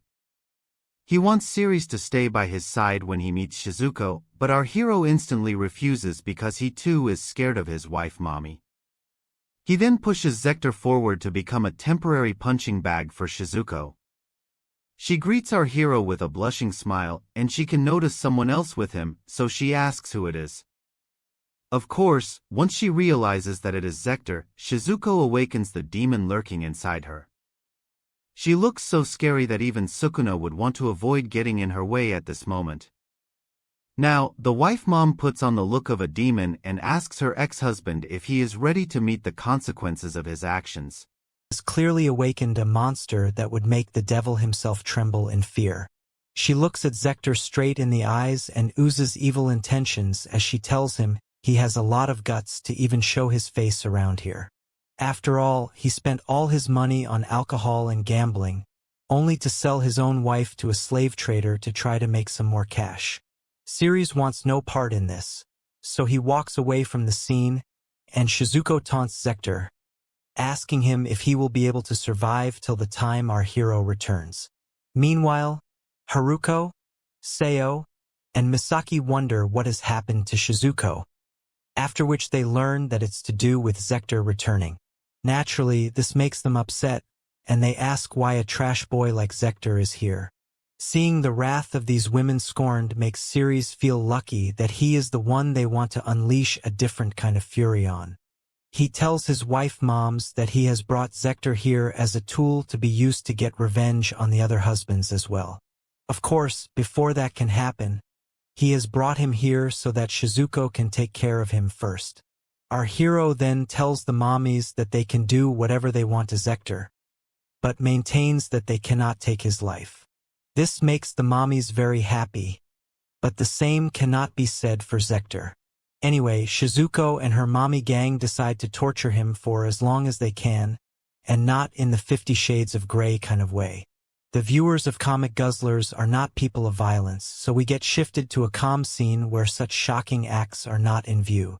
Series is calmly chilling and looking at the sky while we hear a lot of stomping and other godforsaken activities. As Zector continues to get thrashed, Series thinks of how puzzling his life is. The people who loved him back when he was a kid are all basically his childhood moms who have now become his mommy wives. Of course, no one can deny the fact that Series is a mommy milk lover, and he has no shame in admitting that. It was love at first sight, and even though others may not believe him, he knows that such feelings can actually blossom. Anyway, he decides not to postpone the inevitable any longer and go ahead with his plan. Of course, he has to consider the fact that the torture of Zector is still going on, and does not look like it will stop anytime soon. Some more time passes by, and we finally see Zector, but his face looks like he has just seen the devil himself. Series panics upon seeing him and rushes to check if his uncle is still alive. Shizuko smiles like a psycho and tells her lover boy that all is well, because Zector has been healed by magic. The mommies did reveal though that he almost lost his life once. So Series laments that women who act like goddesses on one hand can also be so cruel and merciless on the other. In all fairness though, it does seem like Zector deserved at least 80% of the torture due to his past actions. Now, Series takes his uncle to the village chief so that he can formally apologize for whatever he has done in the past. The village chief accepts the apology and then lets Zector live in an old house. From the looks of it, he is now repenting his past actions and doing his best to restart his life. Our hero then goes to his mommy wives and tells them that he is going to the city tomorrow in order to take revenge in his own way. He promises to come back after he is done with his preparations, and he also tells the mommies that they can trust him. We quickly move to the next day now, where Series has taken the other husbands to some kind of camp where they will get to meet slave girls. The useless husbands don't quite understand why our hero is doing this for them, but he simply tells the orc man to open the store and display his goods. This orc man is an adventurer who owns a harem of slave girls and also happens to be the middleman when it comes to selling them off to shady men with intrusive thoughts. Kazuma tells Series that buying a slave will cost the men a lot of money, but he tells him that he is worried about all the men remaining single for the rest of their lives. This is why he would like to give them presents as a token of his gratitude for being allowed to violate their wives. While this makes the other husbands very happy, Zector says that it would not be a good idea to include him in this as well. However, Series tells him that he used to be a nice person before his intrusive thoughts took over him. This is why he wants Zector to treat his new wife properly, just like he had been nice to Series when he was a kid. This, of course, has nothing to do with the shady activities he will be doing with his wife, as that would turn this gathering into a ditty party. The orc man does not care about character arcs, as he is just here to sell his goods. On that note, he wishes to introduce the best slave girls brought to you by presenting sponsor Series. The useless husbands gaze in amazement as we see some really cute and curvy girls, all of who Comic Guzzlers hopes are of legal age. The main lot of slave girls includes Naji, Mary, Eleanor, Charlotte, and Chihua. One look at them is more than enough for any man of culture to be smitten. And then we move to the village chief's house where we can see that even he has been given a slave girl. The old man can finally feel his elephant again, so he tells Series that he should take over from him, but our hero is not interested in any additional roles right now. Shizuko shows up now, and she asks what the meaning is of all this. Haruka agrees with her sentiment because all of the husbands seem to be very happy with their young, energetic wives. Our hero has to sit down and explain the whole thing to his mommy wives, and he starts off with the village chief. Choosing an elf girl for him was mainly to make Zekt sad because a hero cannot marry or have any kind of relationships with a demi-human.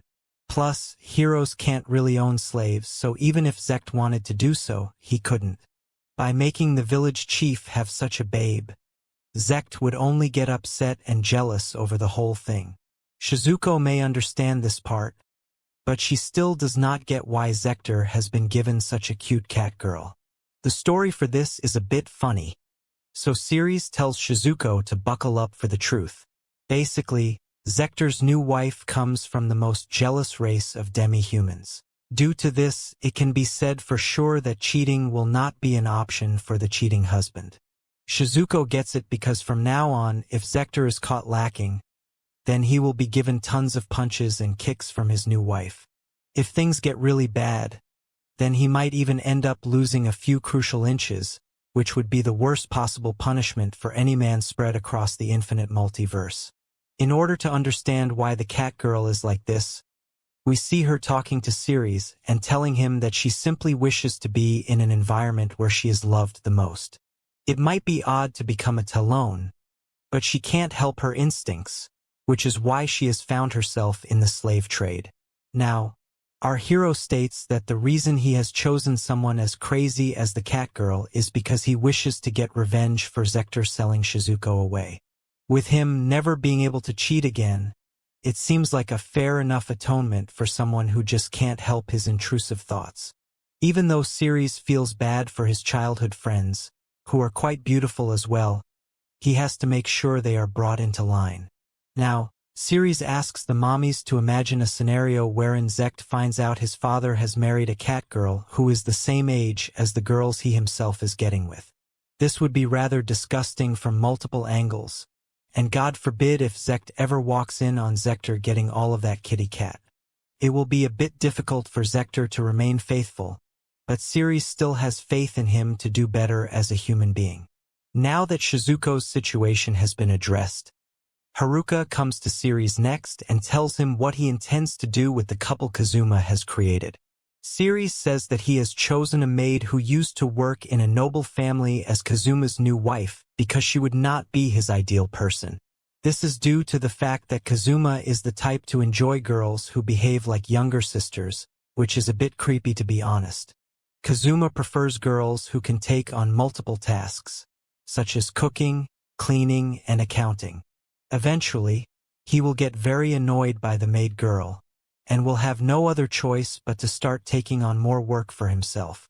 This solves Haruka's issue too, so now it's Seo's turn. Her husband Kaido has been given a former mercenary as a new wife, who had told Ceres she only likes to fight and use her body. This woman is more aggressive than Kaido, and can even break his limbs due to her knowledge of various fighting styles. Kaido will not be able to resist this woman, and will eventually have to be more understanding of her needs. This means he will have to become a calmer man, unlike what he was with Seo. She gets it now, and states that Kaido must always be in a family that has fights. Ceres says that Seo was very kind and obedient as a wife, which made Kaido look down on her a lot.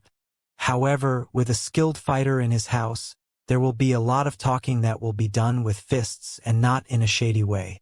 Due to this, Ceres hopes that Kaido's oppressive nature will improve in general, thus making Seo happy. Now it's time for Misaki, who has realized that even her husband would have been given some kind of oddball as a wife. Our hero states that Shudo's new wife is the daughter of a former nobleman who is very knowledgeable, but most importantly very evil, so Shudo will not be able to match her personality. Since Shudo is not the strongest man in the world, he will not be able to use his strength either, which means he shall essentially become her slave boy. As a matter of fact, she has even been given the nickname of the evil daughter, which serves as a sufficient explanation. Misaki realizes that Shudo's life shall now descend into chaos, which does put a subtle smile on her face. Ceres knows that Misaki is very pure and direct, unlike Shudo who is biased, thus making them incompatible with each other. He remembers the evil daughter telling him that she is a torturer and likes to use substances too, but will probably not resort to lethal poison, with a huge emphasis on the word probably. Due to this, Shudo's pride will get crushed, and he will hopefully become a bit humbler and more open. The mommies are quite taken aback by Ceres and his methods, but he says that he is mainly looking towards bending everyone's nature. That isn't all either, as the mommies ask about the kids as well, all of whom have betrayed Ceres in some way or the other.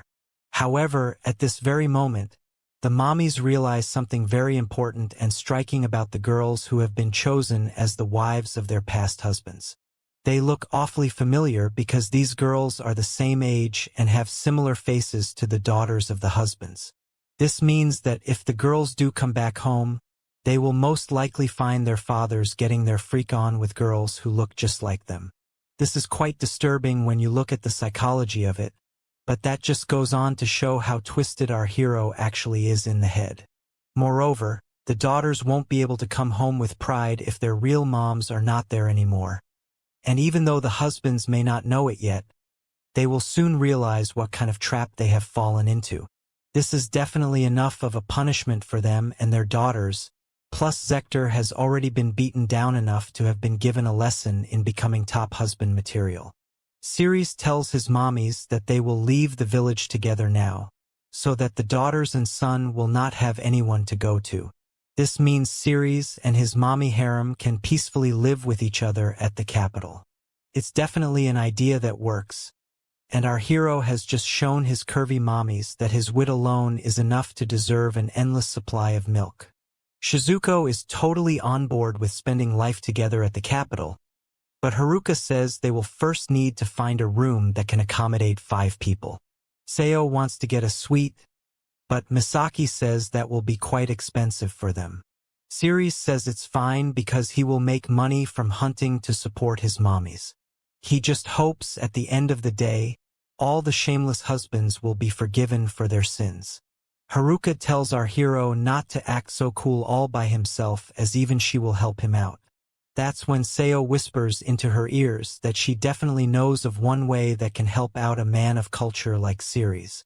She is obviously referring to endless nights of shady activities and unspeakable acts that may. The men of culture at Comic Guzzlers would also agree to this, although even they might feel the use of the word mommy is being used a bit too frequently now. Haruka tells Seo that it wasn't what she personally had in mind, and worries that even if it's the mommy lover series, for moms might be a bit too much for him to handle. Of course, she does not know what lengths men of culture can go to in order to satisfy curvy babes, and Shizuko explains that Ceres can do it all as he is a young boy with a strong elephant. Misaki also holds on to him and states that she will sleep next to him every night. The women now argue over whether they should all sleep in the same bed with Ceres or if it would be better to do it turn by turn. It's the perfect situation for our hero, because all of us watching the video are simply saying it should have been me, not him. Seo sneakily says that she will be the one sleeping on top of Ceres, but the other mommies argue with her because she can't just randomly reach that conclusion by herself. Now, after a night filled with all kinds of debauchery, we move to the next day where Ceres and his mommy harem leave the town. They bid farewell to the past husbands and the village chief, who wishes for the force to be with them, more specifically Ceres. As the group now makes their way to the capital in a carriage, our hero states that there is still one matter which has been kept silent this whole time. It's the possibility that Zect may not even come back to the town if he manages to defeat the demon lord. If he does that, then he will instantly become a noble or a prince for sure. The young girls will also be shocked when they come back to the village, but they will most definitely never return after that. Of course, all of this is dependent on the whether they are able to defeat the Demon King, because if that is not the case, then their lives will not be so easy to live. Meanwhile, we shift to Zect and his babes, all of whom are struggling quite a bit. They are living in a trashy room and the fake hero wonders how all of it has come to this. Zect comes to the realization that even with all 4 of them working together, His party is still unable to do what Ceres would accomplish by himself for all of them. They are not even able to coordinate their battles precisely, which is rather shameful. The party could take down ogre kings like a piece of cake before, but now they are giving them a hard time due to their lack of coordination. Keeping all of this in mind, there is only thing that's left for Zek to do, so he says sorry to the girls in advance. The girls seem to know what he is about to say, as somebody will have to go after Ceres to try and get him back. Zek acknowledges this, although it is clearly hurting his pride to admit it. Maria says that she is willing to offer herself to Ceres, but also says that Zek can only offer her or Lita to our hero. After all, Mel was the one who hurt his feelings the most, considering she was the closest to him back when he was a part of the group. Mel even refers to Ceres as her former lover, although we are sure they haven't done anything remotely close to what our hero has already done to her mom. Mel also realizes this, and she would like to offer her heartfelt apologies to Ceres as well. Zek then tells the girls that he does not have time to fuss about this, and if Ceres were to say so, then he would happily offer up all three of them in order to get him back. The girls are a bit nervous after hearing this, but they are not being too dramatic about it, which means that they too have realized Ceres was the main member of the gang. Zek laments the fact that in this world, the saint, the sage, and the sword saint are nothing more than merely dirty village girls at this point. If he himself were to rank women as top, middle, or bottom, then Lita, Mel, and Maria would not even be in the middle but rather right at the bottom. He is hopeful that once the party is reunited to its former glory, they will be able to slay the Demon King, meaning Zek will get to marry princesses while also keeping noble girls as concubines. He is ready to hand over his currently dirty girls to Ceres instantly because he is sure that it would definitely make him want to come back. Of course, he has no idea that our hero is currently plowing his mom in ways he can't even imagine. Lita sits down and reflects on how she had always hated Ceres right from when they were kids. Her parents really liked him a lot, which made Lita even angrier and caused her to be extra mean to him. Despite this, Ceres never got mad at her, meaning he has a big and kind heart. After realizing her mistakes, she tells Zek that she would actually be happier with Ceres rather than him. Mel also considers herself to be a fool because she became so blind-sided by being a side piece of the hero that she ended up hurting someone who was precious to her. She then confesses that even though she called Ceres her lover, he is actually more of a combination between a father and a brother to her. As a matter of fact, when Mel was afraid that Zek would not choose her, she had gone to Ceres for advice, and he had reassured her that even if she finds herself alone, he would always be there for her. With this in mind, Mel wants Ceres and her to be a proper couple this time. Maria then tells Zek that she did not like him at first, but gave in to his enthusiasm and started dating him. She eventually did fall for the fake hero, but if he is going to dump her so easily, then he should not have tried hitting on her in the first place. It's rather frustrating for Maria because she had actually liked Ceres first before Zek. Talking to our real hero makes her feel as if she is talking to someone older, which makes her feel at ease. Maria is now certain that she would be much better off being the wife of Ceres rather than Zek. The team has made their decision now, so they get dressed and head over to the church to make a request. They need to make contact with Ceres, but in a rather strange twist, they are denied by the churchman. He states that the king has given the royal decree that a hero cannot fall back or stand still, but can only advance forth. This is not at all ideal for Zek, so he asks the churchman why this is such a big deal. After all, he is just going to go pick Ceres up, but then he is told to take a look around him. Zek notices a lot of refugees from nearby villages who are in desperate need of a new home. If the prophesied hero had not stayed still in this town, then their villages would not have been destroyed by orcs. The kids are now without their parents due to errors from the hero party, which makes the girls feel horrible. Maria then looks at Zek and he realizes that this was a big blunder on his part. He thinks of leaving tomorrow, but instantly changes his mind and says that they will leave right now. In his mind, though, he curses his luck because he only wants to experience the comfortable side of being a hero. Now, we shift back to the real hero of this story, who has checked into a rather luxurious suite with his mommy harem. They sure seem to like it, and then Haruka tells Misaki to help her join the beds. Seo is happy to say that this is going to be the love nest for all 5 party members, and Shizuko seems to like the term. Ceres says that it's already gotten quite late, so they should just take turns going to the bath and then go to sleep. Of course, this kind of statement would only work if this was a story for kids, so the curvy mommies tell him that even if he is tired from the trip, he has a long night ahead of him. Shizuko now leans in on her lover boy and says that it's about time she finally gets to do the unspeakable with him. The look in her eyes is exactly like that of a wild cougar waiting to pounce on its prey. So our hero has to prepare for extra shoddiness tonight. In the middle of this, the other mommies tell Shizuko not to go into her own little world with Ceres, as they will all have to share him. The night lamp comes on, which can only mean one thing, and then our hero acts out his intrusive thoughts with Shizuko. Once she is done, then Haruka jumps in next, after which Seo says she also wants to a creamy load of elephant mayonnaise. Ceres is a warrior of unbelievable potential, as we see Misaki joining in to form the perfect fivesome. Things get really hot and steamy, but all of a sudden, Ceres tires out and falls on top of Misaki. Our hero has been doing all the work by himself, so to do all of this after a long trip has put him at his limit. It's not an ideal situation, but the men of culture at Comic Guzzlers applaud him for his efforts. Several days later, we see the curvy moms chilling inside a hot spring, but Haruka wonders if this is really all right, as they are not doing anything while Ceres is out doing all the work. Misaki says that it can't be helped since our hero loves them so much, but Haruka maintains that she wants to hunt with her lover boy. She knows that Ceres is currently hunting a dragon so that he can afford this kind of lifestyle for his mommy wives.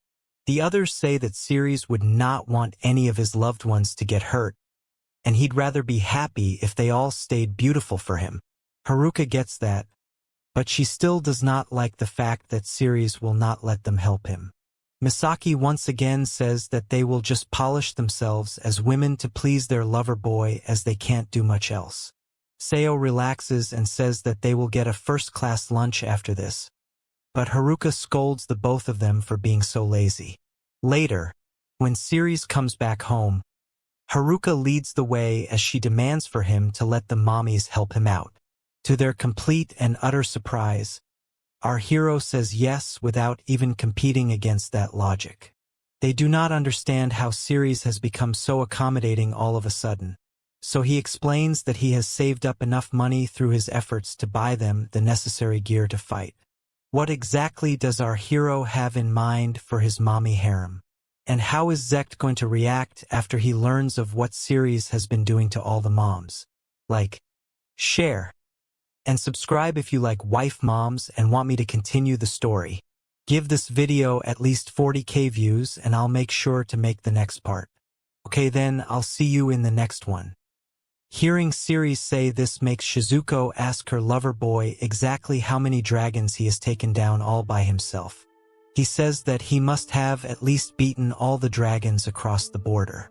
This included the Boulder Dragon, the Water and Ice Dragon, the Storm King Dragon, as well as smaller dragons and wyverns. Shizuko is shocked, as are Haruka, Misaki, and Seo, because they have no idea what they are going to do with so much money. Anyway, our hero says that he got someone to make hunting equipment for his mommies, so it's time to go pick them up. Shizuko gets a nice outfit with a staff, and then Ceres explains that he got a craftsman from a country called Kohani to make it. Haruka gets some cool equipment too, as do Seo and Misaki, meaning all the mommies are grateful to their boy toy. Misaki asks whether they will be hunting wyverns right now, but Ceres says that it's been a while since they went out hunting, so they should start with ogres. The team then heads to the mountains where we see a whole bunch of ogres charging at them. Our hero is a bit surprised because he knows Shizuko is supposed to be the healer mom, but she casts a strange spell that knocks out all the ogres in one blow. Series is shocked by what he sees, but then Seo explains that this is a spell Shizuko made all by herself. Normally, healers give life force, but Shizuko decided to pull an Uno reverse and take the life force from her enemies instead. Of course, this is a scary skill because drying up like a raisin is one of the worst ways to go. Seo says this as she now commands all the ogres as her slaves, so Series says that Absolute Zero is also one of the worst ways to go. Both Haruka and Misaki have fun going through the ogres as they smash their way through them with complete dominance. They get done quite quickly, and the moms are not happy that this didn't even amount to a warm-up for them. Seeing this is enough for our hero to conclude that his mommy babes are stronger than Zect. Shizuko says that this is not true at all because they can't deal with dragons and giant monsters. As far as ogres are concerned, it's not a problem for them, but even so, our hero states that his mommies weren't even fighting at full force. So, not being good with larger beasts does not mean they can't hunt them. This leads him to the same question once again. Why did these muscle mommies quit being adventurers in the first place? Shizuko smiles and says that it's very simple. They all got tired of what they were doing. The mommies were supposed to be fighting for the people, but they ended up fighting with the people and they got scared. In the quest to become normal citizens, they all decided to quit being adventurers. Plus, there are lots of problems traveling as a group of 4 curvy women. After all, in a world ruled by men, it would be tough got 4 mommies to make their mark. Anyway, it's time to go home, especially because Series doesn't want to fight a king ogre after taking care of hundreds of regular ones. Seo is amused to hear this, as she points out to a raisin corpse and says this was the ogre king. Shizuko took him down with just one blow, which shocks our hero even further. She smiles like an innocent mommy, but Series is now convinced that his babes could actually be stronger than him too. Their power freaks him out, so he figures he better not do anything to make them angry, although we're sure he's stronger than them if he has to be. Meanwhile, we see a monster reporting for duty and telling his master that they are being hunted down one after the other. He also mentions all the dragons that have been taken down, so the master asks what kind of army was able to do this. However, the monster reveals that the dragons were all taken down by just one hero, which shocks the master. He calls out to a villain, revealed to be the Black Dragon. He states that he can't allow such a person to roam around freely, so he entrusts the Black Dragon to take care of it. He also states that if there is no other option, then he should feel free to take our hero's life too. This puts a smile on the Black Dragon's face. As the Black Dragon walks down the stairs, he laments that his master, named Bauer, is getting old over the years. After all, he's asking someone as powerful as him to hunt down a mere mortal. This is the same beast who was able to slaughter the hero and his entire country around 1200 years ago. Keeping that in mind, the Black Dragon complains that he now has to go and squash little bugs. However, he can't go against his master because even though Bauer is old, he's still the ruler of Hades. Even the Black Dragon, who can take the life of the goddess, is no match for Bauer, which means we have finally got our main villain of the story. Anyway, the Black Dragon wants to be done with this as soon as possible because he wants to go out and get wasted, as he seems to be an alcohol enthusiast. Now, we move back to Series, who seems to know that someone has been following him recently. What's more is that the presence of this being is absolutely tremendous. Even though our hero is with his mommies, they can't feel any of the bloodlust that this being has for their lover boy. Series does not want his mommies to get involved in this mess, so he tells them he is going out for shopping and will be back soon. The mommies don't suspect anything, so they tell Series to have a nice trip. Now, our hero steps out into an open area and calls out to the one following him. The Black Dragon shows himself and is impressed that Series was able to identify him. Our hero says that it wasn't really that hard, considering how strong his murderous intent was. As for the terrifying aura he is emitting, Ceres wants to know if this man is one of the 4 heavenly kings, or perhaps the demon lord himself. These comparisons make the black dragon offended, so he decides to transform into his true body. He says that he is no schmuck, and is the strongest of the 5 great dragon lords, all of whom are royalty. He does not even want to be compared to demons because he thinks too low of them. Ceres figures that this is true because to a dragon lord, even the demon king is nothing more than a small fry. Our hero does not want any trouble, so he bows down to the black dragon and asks how he can be of assistance. The black dragon says he knows how Ceres has slain multiple dragons, so he commends his strength. Ceres says it's an honor to hear such words, but the black dragon is not here to be his cheerleader. With the greatest respect that he can give a human, the black dragon challenges our hero to a duel. He says that even though dragons respect the strong, Ceres has slain way too many of them to be let off easy, so a duel is the only compromise he can give him.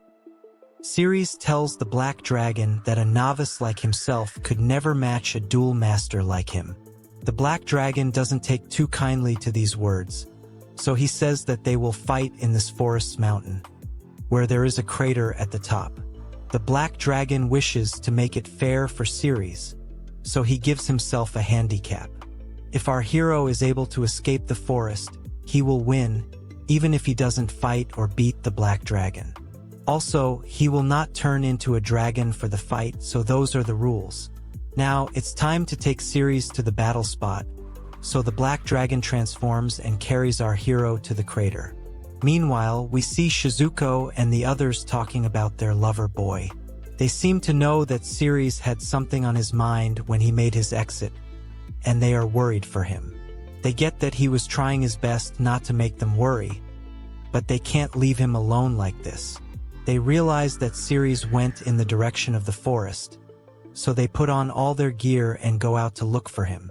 However, Bauer shows up out of nowhere and tells the mommies not to disturb them as the game is in progress.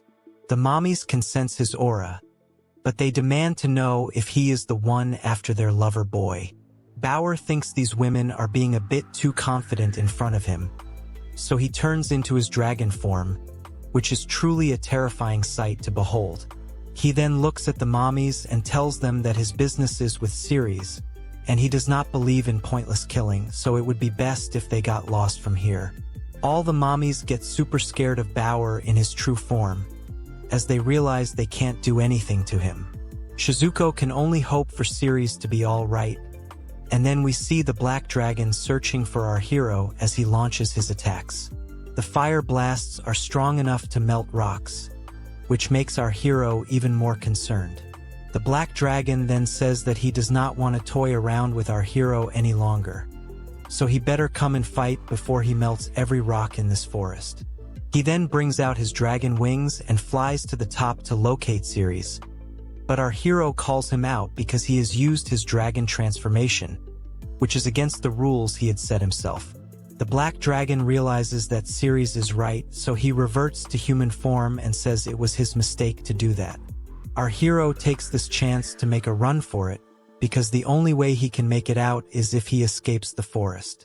However, the black dragon catches up to him in no time and says that he is way too slow. Ceres is left with no other choice, so he brings out a bag full of something and throws it onto the black dragon's eyes. This seems to hurt him really bad, and he slows down. Ceres says that poison runs the risk of being neutralized by magic, so he used the powder of the hottest chili and wasabi he could get his hands on. This exploits the weakness of magic as it can't be nullified, and now the black dragon can't move at all. Ceres senses his chance to escape, so he uses his air walk skill to make it out of the forest. Our hero is almost at the finish line, but before he can make it, the black dragon lands a strike with his dragon claws and says that he's really pushed his buttons now. Ceres is told to go and die, but he notices that the black dragon has transformed once again. Plus, he has reached the end of the forest. Our hero is on the ground and seems lifeless, making the black dragon lament that he had cheated once again by using his dragon claws. He admits defeat and proclaims Ceres to be the winner, but he can't do anything about a person who is already dead. The least he can do is grant our hero the honor of having bested a dragon lord. So he puts his hand into his own body, which is super crazy. The black dragon says that Ceres is indeed the winner, so he will give his own liver and blood to him as proof of his victory, which gives the black dragon some crazy aura points. However, whether this ends up in failure for our hero is up to him now. The black dragon leaves the scene, and our hero lies on the ground, lifeless. This really can't be the end for our hero, but for now, we shift to the mommies who have decided to take on Bauer, despite being no match for him. They're all getting a bad feeling about Ceres, so they decide to go in with everything they've got. Haruka uses her Gale Drill while Misaki unleashes her Fire Claw. But these moves, even when used together, do absolutely nothing to Bauer, who looks at the mommies like little flies. They can't believe that their attacks were utterly useless against him, and Seo laments that a Hades dragon is an elite-level being with divine class. However, Haruka says that if they don't do something, then Ceres is going to be in trouble. Shizuko comes up with an idea, although it's a risky one. She presents a request to Bauer and asks him to overlook them. However, she also asks for him not to end Ceres, which seems to upset the Hades dragon. It looks like he has realized what has happened in the duel and is angry with the black dragon for losing. He vanishes and tells the mommies to head to the top of the mountain. They rush towards their lover boy as fast as they can, but they notice that he is on the ground, without any sign of life. They try to wake him up multiple times, hoping that their lover boy has not left them, and as it turns out, he does happen to speak. Shizuko and the others are relieved to see this. But what's strange is that even though his clothes are stained with blood, Ceres does not have any visible injuries or wounds. Ceres remembers that the black dragon had clawed him from behind and taken his life, but he does not understand how he has survived. He also recalls having a dream where he met his mom who had passed away when he was little. He also saw a man who looked like his dad, although it had been so long since he passed away that our hero couldn't even remember his face. Ceres told them that he married all of his mommies, which comes as a shock to them, especially because these are all the moms of his friends. Of course, the men of culture at Comic Guzzlers salute our boy for being the Ultra Giga Chad. Without knowing anything else, Ceres got sent away to a place where he was getting bowed down to and being called one of the rulers of the underworld. Basically, it looks like Ceres is dragon royalty now. This is all a bit too confusing for our hero, but the important thing is that he's back and he is sure that the dragons will not be coming for his life again. Our hero truly appreciates the value of life now, as he has experienced what it's like to lose it. The mommies ask Ceres if he can stand, and he does, but his clothes are all in tatters. His body is kind of muddied up too, so he says he will buy some new clothes and head home after taking a bath at the hot spring. The mommies are not fine with this because they feel they should just go with him. He says that he's fine and then he leaves for the hot spring. Over here, our hero comments that something strange is going on. His body has no wounds and he's feeling strangely hot from within. This is not like the fever kind of hot or even the intrusive thoughts kind of heated. As a matter of fact, it's more like Ceres is now filled with some kind of fighting spirit. The biggest issue, and by that we literally mean biggest issue, is that of his lower body. Ceres is in really cold water right now, but even then, his elephant seems to be active. The other me watch on, as something seems to be up with our hero's elephant trunk, but we don't know exactly what. From the looks of it, maybe his elephant has now turned into a dragon. Ceres changes into new clothes and heads back home, but he is worried about his lower body now. Ever since his battle with the black dragon, his elephant doesn't seem to be at rest, which means it has turned into a dragon. He knows that his mommies will worry for him if he's late, so it would be better to head home right now. Shizuko and the others greet their lover boy with smiles and ask if his body is fine. He says he's good now, but wants to know how the mommies were able to find where he was. They reveal that they ran into the Hades Dragon Bower while searching for Ceres, and he told them where to look for their lover boy before vanishing. This was strange indeed, but it's not like they could stand a chance fighting him either. Ceres is just glad that his mommies didn't get hurt or anything, and he also feels that the dragons won't come for him any longer. All of this is fine, but Seo notices that Ceres has been hunched over for a while. Our hero says that he can't calm his elephant down, which does surprise the mommies. They take a closer look at it and notice that the elephant has indeed become much bigger, like a dragon. They don't know what's gotten their lover boy so worked up, but they promise to make him calm down as they'll be putting in a lot of work tonight. This is exactly why the men of culture at Comic Guzzlers come to watch Ceres. But he worries that he may let out the beast inside him. He may not be gentler with his mommies today, but they say they're ready for it, and he should just let it all out.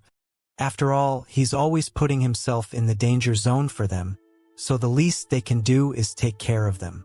Of course, they don't know that the beast inside their lover boy is a dragon, and he lets himself loose without any hesitation. This does happen to be a bit too much for the mommies, and they aren't able to keep up with him, even if it's 4 against 1. This goes on and on for a very long time, and it does not matter how long he goes for, as Ceres just can't calm down. The next day arrives, and all the mommies are completely drained, and are not even being able to move. Shizuko says being rough is nice, but this is way too much. Haruka, Seo, and Misaki are completely elated, but have nothing left to give Ceres and apologize for not being able to keep up with him. Our hero says he has finally calmed down, but can keep going if he feels like it. What's more is that he's not even sleepy or tired, so he wonders what has happened to his body. He does feel hungry though, so it's time to have some food. He goes to a restaurant and orders multiple steaks, which is something only an orc man can devour. However, Ceres finishes them off with ease and asks for another 10, which shocks one and all. He keeps going on and on, until all the meat in the restaurant is over. The chefs ask him to spare them, and he feels bad for overdoing it. Now, it's time for combat, as our hero figures his body is a lot more toned now than it was before. No matter how many times he swings his blade, he just doesn't get tired, so he wonders if he has gotten unlimited stamina now. Suddenly, a rock dragon shows up, so Ceres prepares for combat, although he would prefer not to see any more of these beasts after his encounter with the black dragon. To his surprise though, the rock dragon bows down to him and calls him his king. This is all being done without speaking, which means they are speaking telepathically. Ceres tells the rock dragon that he is just a human, but the rock dragon says our hero is joking because he can clearly sense the form of a great black dragon inside him. This pretty much confirms that Ceres is now a human dragon, and that just adds to his many traits that everyone is envious of. The stone dragon thinks that Ceres is in his human form for some personal reasons, so he decides not to bother him anymore. Our hero figures this is the doing of the black dragon, but he did not see him put his liver and blood into him, so he can't get a detailed explanation just yet. Now, a wyvern shows up and starts acting cute with Ceres as if he is a pet that needs to be petted. Considering how sweet the wyvern is being with him, Ceres figures he won't ever be able to hunt dragons again. In exchange for saving his life, the black dragon has put some sort of curse in him that prevents dragons from fighting him. Of course, this roughly translates to bro is now half dragon. Ceres needs more clarity, but he'll have to ask the black dragon for that. He has a stronger body and much higher stamina, which means he can use these to keep his mommy wives safe. Meanwhile, Isekai'd and his girls are told that a lot of dragons are coming towards them. This is bad news, and Isekai'd will have to beat these dragons. But he's never heard of so many monsters coming at the same time. The priest informing him says that it appears as though these dragons are running away from something. The current destination looks like the metro city of Bushia, and if Isekai'd doesn't stop these dragons, then the people of the city will all lose their lives. This is not an ideal situation, but the priest wishes Isekai'd and his girls all the best. He says that he is not in the best of form to take down a whole herd, but the priest is not having any of it. He says that if Isekai'd can't do it on his own, then he should take the help of the Lord of Bushia. He could also ask for help from the Adventurers Guild or the church, but if he can't do this much, then there is no point of him having the hero privilege. The priest rubs salt onto the wood by saying Ceres would never have hesitated this way. Isekai'd now has to do something, so he goes to the Lord of Bushia, who understands the situation. He is willing to lend as many knights and regular soldiers as Isekai'd would need. However, he would like a strategy for the fight because he can't just send his men in blindly. Isekai'd simply says that he has no clue and will leave the rest to the Lord to handle. The Lord asks if Isekai'd or any of his girls have any experience commanding others, but they clearly don't, so he decides to make the strategy by himself. The soldiers are ready, and the dragons show up in large numbers, which scares the girls. They tell Isekai'd that they are being too reckless, so they must retreat for now, but he says no to that idea. After all, he has his pride too, and will not budge when it comes to the front lines. Isekai'd says that a real hero is one who is brave, and mentions all his weaknesses too. He does not have the sword skills of the sword saint or the magic skills of sages and healers, but he does have bravery, which is what he will show now. A stone dragon approaches him, so he attacks it with his sword and manages to land a direct hit. He damages the dragon and feels good about himself, but this is quite literally the beginning. There are many more dragons attacking them, and the girls can only hide behind a barrier to keep themselves safe. Isekai'd laments that fact that he is brave, but his babes are nowhere close to that. But he doesn't have time to complain. Maria, Lita, and Mel are in all kinds of trouble, and we don't know how much longer the barrier is going to last. The dragons keep coming in large numbers, so the soldiers also spring into action, but they can't keep up. Isekai'd is all alone on the front line, which sucks for him as he has no one to back him up. He doesn't care though, and unleashes all his power on the dragons. He takes down quite a few of them, but also gets injured in the process. This causes him to lose his left arm for battle, and he figures it's all a lost cause anyway, so he wanders into the forest nearby and passes out while the fight is still going on. It's pretty messed up, and then we see Isekai'd waking up after God knows how long. He realizes that he fainted and has no sensation in his left arm at all. He worries about his girls, so he goes to check in on them, and is glad to see that they are still inside the barrier. Isekai'd thinks that this must mean good news, but it really doesn't. Once he reaches the city, he sees how bad the damage really is. There are dead bodies everywhere, and this includes the city's lord too. This is a huge mess for Isekai'd, and then a little boy throws a stone at him because he lost his mother to the dragons. Isekai'd is not called a hero anymore, but a devil, as all the townspeople look down on him for making a huge mess of the situation. How is Isekai'd going to explain his actions here? Will he be removed from the privilege of being a hero? Also, what's up with Ceres and his new dragon powers? Will his mommies be able to take his vigor again? You'll have to find out next time, because I'll make the next part if you do the following. Like, share, and subscribe if you are happy to see new series content and want more parts. I know how much you guys love this series, so I'll keep at it till the story is completely covered.